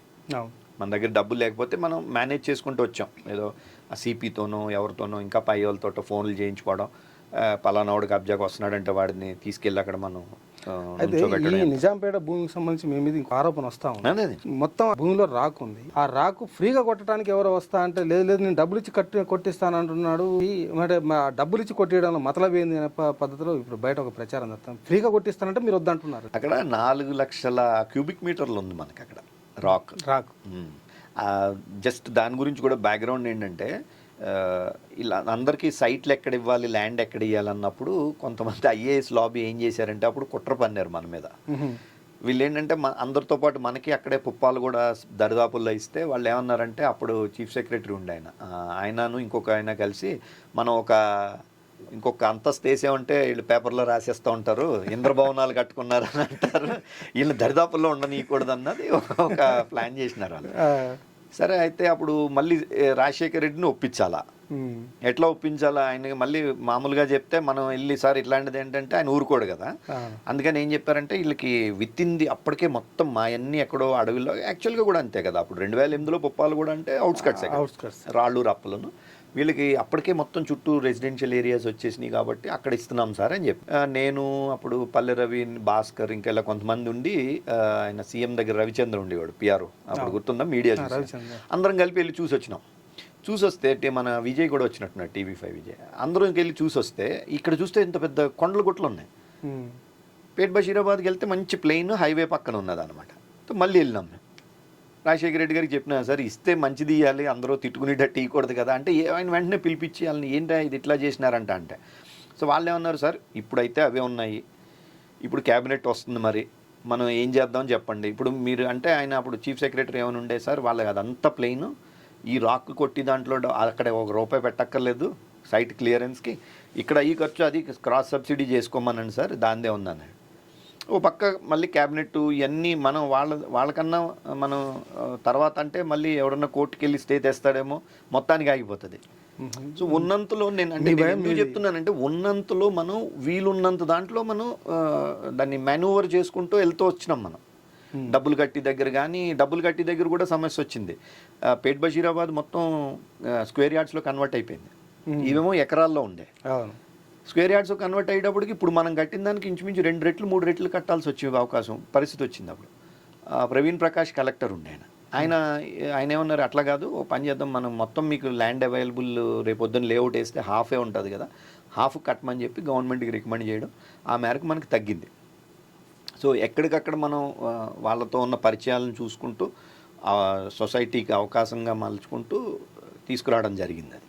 సో ఈ రాక్ విషయంలో కూడా క్లియర్గా నేను అంటే ఈ పెద్ద పెద్ద మల్టీ స్టోరీడ్ ఉంటాయి కదా, అపర్ణ, మై హోమ్, ఇంకా అందరూ వాళ్ళకి కాంట్రాక్టర్స్ ఉంటారు, ఈ సైట్ క్లియరెన్స్ కాంట్రాక్టర్స్. అలా 4-5 తీసుకొచ్చి చూపించడం జరిగింది. వాళ్ళు అన్నది ఏంటంటే చుట్టూ ఇళ్ళు వచ్చినాయి ఒకటి, మెజారిటీ పోర్షన్ అంటే వాడు ఇష్టం వచ్చినట్టు వాడికి కావాల్సినవన్నీ కొట్టుకుపోయినాడు అదొకటి, ప్లస్ మెయిన్ చుట్టూ ఇళ్ళు వచ్చినాయి కాబట్టి క్రషర్ పెట్టడం కుదరదు, అది సుప్రీంకోర్టు గైడ్ లైన్స్ ప్రకారం మీకు అవకాశం ఉండదు. మీరు కనుక మల్టీ స్టోరీడ్కి వెళ్తున్నాం అని చెప్పి పర్మిషన్స్ అవి తీసుకున్న తర్వాత ఒకవేళ అలా తీసుకుంటే అప్పుడు క్యాప్టివ్ యూనిట్ అంటాం కదా, దానికోసమే ఉపయోగించి యూనిట్ అని చెప్పి అట్లాగా తీసుకోవాల్సి ఉండే అవకాశం ఉందేమో మీరు చూడాలి తప్ప యాజ్ ఇట్ ఈజ్ మనమేమో we are not going for multi storeyed, మనం లేఅవుట్కి వెళ్తాం మనం. సో అదిను ప్లస్ మెయిన్ ఏంటంటే వాళ్ళు ఇంపాసిబుల్ అండి ఇక్కడ పర్మిషన్ రావడం క్రషింగ్ అన్నది వాళ్ళ కంటెన్షన్. సరే వచ్చిన వాళ్ళు అందరూ కూడా మొత్తం రాక్ ఎత్తేసి వేరే చోట పడేయాలి అన్నారు.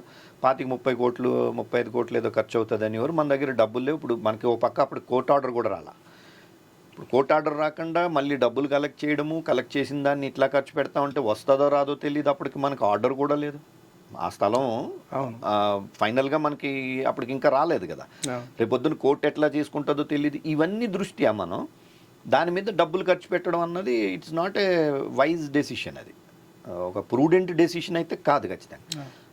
అది కౌంటర్ చేయడానికి ఎవరైతే ఇది వీళ్ళు అంటే ఒక కమిటీని ఎప్పుడు ఏం చేసినా ఒక తప్పు పట్టి ఒక గ్రూప్ ఏం చేశారంటే మేము ఫ్రీగా తీసుకొస్తామని చెప్పారు. తీసుకురమ్మన్నాం మనం, ఎప్పుడు రాలా.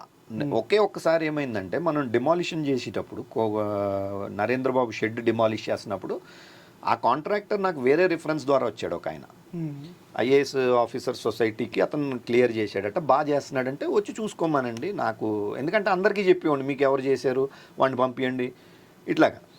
అతను వచ్చాడు. అతను వచ్చినప్పుడు ఈ ఎవరైతే ఫ్రీగా చేయిస్తాం అని అన్నారో వాళ్ళందరూ ఆయన దగ్గరికి వచ్చి పలకరించారు. నాకు తెలియదు, మామూలుగా అడిగినా మరి అందులో ఒక ఆయన శ్రీనివాస్ ఎవరు అంటారు, మనం పిల్లి శ్రీనివాస్ ఎవరు, కుత్బుల్లాపూర్ శ్రీనివాస్ అంటారు ఆయన్ని. ఆయన అడిగినా నేను, మీకు తెలుసా అని చెప్పి. తెలుసా అంటే ఈయనేనండి మనకు ఫ్రీగా చేస్తానన్నాడు అన్నాడు.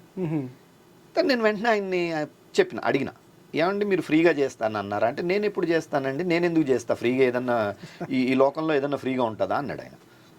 నేను వెంటనే అందరిని ఇంకా చుట్టుపక్కల ఉన్న మెంబర్ని కూడా పిలిచాను, ఎందుకంటే వీళ్ళు ఖచ్చితంగా అది అందరికీ తెలియాలి, ఎందుకంటే ఫ్రీగా చేయిస్తాం అంటున్నారు కదా, అందరినీ పిలిచి చెప్పమన్నాను. వాళ్ళ ముందే మళ్ళీ చెప్పాడు ఆయన. ఈయన అన్నాడు, నీకు తెలియదులే పలానావాడు చేయిస్తానన్నాడులే అన్నాడు శ్రీనివాస్ గారు. వాడు కన్సల్టెంట్, నేను కాంట్రాక్టర్ని, నేను కాంట్రాక్టర్ని నేను చేయలేను అన్నది కన్సల్టెంట్ చేయిస్తాడా అన్నారు. అయినా కూడా అతను ఏమన్నాడు, లేదు కన్సల్టెంట్ వచ్చి మాట్లాడతారంటే ఒకసారి నిజాంపేటలో ఆఫీస్కి వచ్చాడు అతను. అతని ప్రపోజల్ ఏంటంటే, మీరు అన్ని పర్మిషన్స్ తీసుకురావాలి, ఓకే, కొంత అడ్వాన్స్ చేస్తే కనుక మిషనరీ సెటప్ చేసి, అంటే మీరు డబ్బులు ఇస్తేనే మనం కొంత అమౌంట్ అడ్వాన్స్ చేస్తే మిషన్ పెట్టడం, లేదా అన్ని పర్మిషన్స్ వచ్చేస్తే నేను ఎవరన్నా కాంట్రాక్టర్ని చూస్తాను నేను అని అన్నాడు. నేను అన్నా ఫైన్, ఇప్పుడు యాజ్ ఏ మనకున్న జర్నలిస్ట్ ఇదిని ఉపయోగించి ఖచ్చితంగా మనం పర్మిషన్స్ తీసుకురావాల్సి ఉంటుంది. ఎవరు వేరే వాళ్ళు ఎవరు వచ్చినా సరే మనం పర్మిషన్స్లో మనం యాక్టివ్ రోల్ ప్లే చేసి కొంచెం తొందరగా తీసుకురావడంలో అది మనం ప్రయత్నించాల్సి ఉంటుంది. దాని వరకు ఓకే చెప్పిన. బట్ ఒక రోడ్ మ్యాప్ ఇమ్మన్నా, అంటే ఎన్ని రోజుల్లో దీన్ని తీస్తారు, దానికి ఎంత ఖర్చు అవుతుంది, సపోజ్ నువ్వు చేస్తానన్న కన్నా ముందే వెళ్ళిపోతావా, ఇప్పుడు అక్కడ మళ్ళీ కొంత క్రీమ్ కొట్టేసుకుని అతను వెళ్ళిపోయాడు అనుకోండి, మళ్ళీ వేరే వాడు వచ్చేటప్పటికి వాడికి చేస్తాడో లేదో లేదు, నువ్వు ఒకసారి కొట్టడం మొదలు పెట్టాక నాకు అమ్ముడు పోలేదని 2 ఏళ్ళు తీసుకుంటావా 3 ఏళ్ళు తీసుకుంటావా, రెండోది నువ్వు చేస్తానన్న అమౌంట్కి ఏదన్నా సొసైటీకి గ్యారంటీ ఏంటి, బ్యాంక్ గ్యారంటీ ఉంటుంది, ఇట్లాంటి కొన్ని క్వశ్చన్స్ రేజ్ చేశా. అది వీళ్ళకి నచ్చలేదు. అట్లా ఎట్లా అడుగుతారు, ఎవడిస్తాడు మనకి ఇవన్నీ ఏమి ఇస్తారన్నాడు, అయిపోయింది. వీళ్ళకి ఏంటంటే ఎప్పుడైతే అప్పుడప్పుడు ఏ జనరల్ బాడీ మీటింగ్కి ముందో ఏదన్నా ఒక ఎలక్షన్కి ముందో ఈ అంశాన్ని లేవనెత్తుతారు, తర్వాత మళ్ళీ ఇంకెవరు దాని గురించి మర్చిపోతారు. మళ్ళీ నేను అందుకే స్పెసిఫిక్గా అడుగుతా ఉన్నాను. నేను ఒకరోజు పేట్ బషీరాబాద్లో రమణ్ రావు గారు కూడా, అంటే అందరూ అనుకుంటున్నారు ధర్మాత్ములు ఎవరో దోచి ధర్మంగా చేస్తానంటే వంశీ ఖరీదు కడుతున్నాడని. అదే ఇప్పుడు ఏదైనా నేను అందుకే ఆయనకి రమణ్ రావు గారికి చెప్పా, మీటింగ్ అక్కడ ఆపేద్దాం, మీటింగ్ ఇక్కడతో ఇట్లా పాస్ పెడదాం, మీటింగ్ మన ఇద్దరం వెళ్దాన్నాడండి కారులో. ఏ కాంట్రాక్టర్ మీకు ఫ్రీగా చెప్తానన్నాడో వాడిని తీసుకుని వద్దాం, మనం జనరల్ బాడీ ముందు చెప్పిద్దాం అన్నాను నేను. ఆయన ఏదో మాట్లాడబోతుంటే నేను అన్నా, కాదు మీరు అసలు ముందు మీరు ఆపండి, మీరు ఇంకేం మాట్లాడద్దు నడండి అంటే, నువ్వు డైవర్ట్ చేస్తున్నావు, మీటింగ్ జరగనీయకుండా నువ్వు చేస్తున్నావు నువ్వు అన్నారు. తర్వాత మళ్ళీ నేను కావాలని అడగడం మొదలు పెడితే ఒక ఆయన్ని తీసుకుని వస్తామని చెప్పారు. 3 సార్లు రీషెడ్యూల్ చేశారు. Fine, what ever reasons maybe. నేను 3వ సారి నేను క్లియర్గా చెప్పిన, నేను ఉండట్లేదంటే ఆయన ఎవరు సభ్యులు ఇంకొక ఆయన ఉండి, లేదులేండి ఆయన వచ్చి చూసుకుంటాడు కదా, విషయాలు తర్వాత మాట్లాడచ్చు అన్నారు. ఆయన వచ్చాడు. వచ్చిన తర్వాత కూడా మన సభ్యులు ఎవరో భీమరాజు ఇంకొక ఆయన ఉంటే కూడా వాళ్ళు అడిగారు, ఏంటి మీరు ఫ్రీగా చేస్తానన్నారా అని అన్నారు. అవన్నీ మేము మాట్లాడేసాం మేము అన్నది యువతల మన మిగతా సభ్యుల దగ్గర నుంచి వచ్చిన విషయం. ఆయన కదా చెప్పాల్సిందని అన్నారు. అక్కడ ఏదో చిన్న ఒక అంటే ఆర్గ్యుమెంట్లా అయ్యింది. ఆర్గ్యుమెంట్లు అయిన తర్వాత నాకు తర్వాత ఆయన ఇంకొక ఎవరైతే సభ్యులు తీసుకొచ్చిన వాళ్ళలో ఒక ఆయన చెప్పారు, ఏంటంటే ఇట్లా ఇంత ఇవి ఉంటాయటండి, ఏదో మనం ఇంత ట్రాన్స్ఫార్మర్కి ఇంత అవుతుందట, దీనికి ఇంత అవుతుందట. ఒక ట్రాన్స్ఫార్మర్ విషయంలో ఆయన ఏమంటున్నాడంటే మన పెట్టుకోమంటున్నాడు, మనం వాళ్ళని పెట్టుకోమంటున్నాం, ఏదైనా సరే మళ్ళీ మనం ఒకసారి మేము అందరం కూర్చుని మాట్లాడచ్చండి అంటే తప్పనిసరిగా అండి అని చెప్పినా నేను. ఆ రోజు నుంచి ఈ రోజు వరకు ఆయన రాలా. ఆయన ఏదో ఫస్ట్ ఏదో ఎలక్షన్స్ అన్నారు, ఎలక్షన్స్ కన్నా ముందేదో అన్నారు, తర్వాత ఎలక్షన్స్ అన్నారు, తర్వాత పండగ అన్నారు, ఈ రోజు వరకు కూడా రాలా. సో నేనేమంటున్నా అంటే ఇప్పటికైనా సరే ఎవరైనా ఉచితంగా చేస్తానంటే హ్యాపీగా చేయించుకుందాం. బట్ దీన్ని అడ్డం పెట్టి ఇదిగో మేము ఉచితంగా చేయిస్తామంటే వాళ్ళు ఒప్పుకోవట్లేదు అన్నది తప్పుడు ప్రచారం. అది కరెక్ట్ కాదు. అది తీసుకురండి. నేను నాకంటే వీళ్ళందరితో ఇంటరాక్ట్ అయిన తర్వాత నాకు వచ్చిన అభిప్రాయం ఏంటంటే దీన్ని డిస్పోజ్ చేసి ఎక్కడో పాడేయాల్సి ఉంటుందేమో అన్నది నాకు వచ్చిన అభిప్రాయం. కాదు అన్నప్పుడు డెఫినెట్గా వాళ్ళు వచ్చి అక్కడ నుంచుంటే కదండి, వాళ్ళు వచ్చి అక్కడ నుంచోవాలి, నుంచుని మేము ఇది చేయాలని, మేము ఇది చేయదలుచుకుంటున్నాము, ఇంత ఇంత ఈ టైం లైన్ అని వాట్ ఎవర్ ఇట్ ఈస్. అసలు ఒక డిస్కషన్కే రాలేదు కదా ఇప్పుడు దాకాను. ఈ ప్రభుత్వంలో అంటే రేవంత్ రెడ్డి గారు 100 రోజుల్లో ఇళ్ల స్థలాలు ఇస్తానన్నారని చెప్పి హామీ ఇచ్చారు. ఈ ప్రభుత్వంలో ఈ 100 రోజుల్లో జర్నలిస్టులకు ఇళ్ల స్థలాలు రాబోతున్నాయా? లేదు. ఒక్కటండి, ఖచ్చితంగా ఇప్పటి వరకు ఎవరైతే జర్నలిస్టులకి ఇళ్ల స్థలాలు ఇచ్చారంటే అవి కాంగ్రెస్ ప్రభుత్వాలే.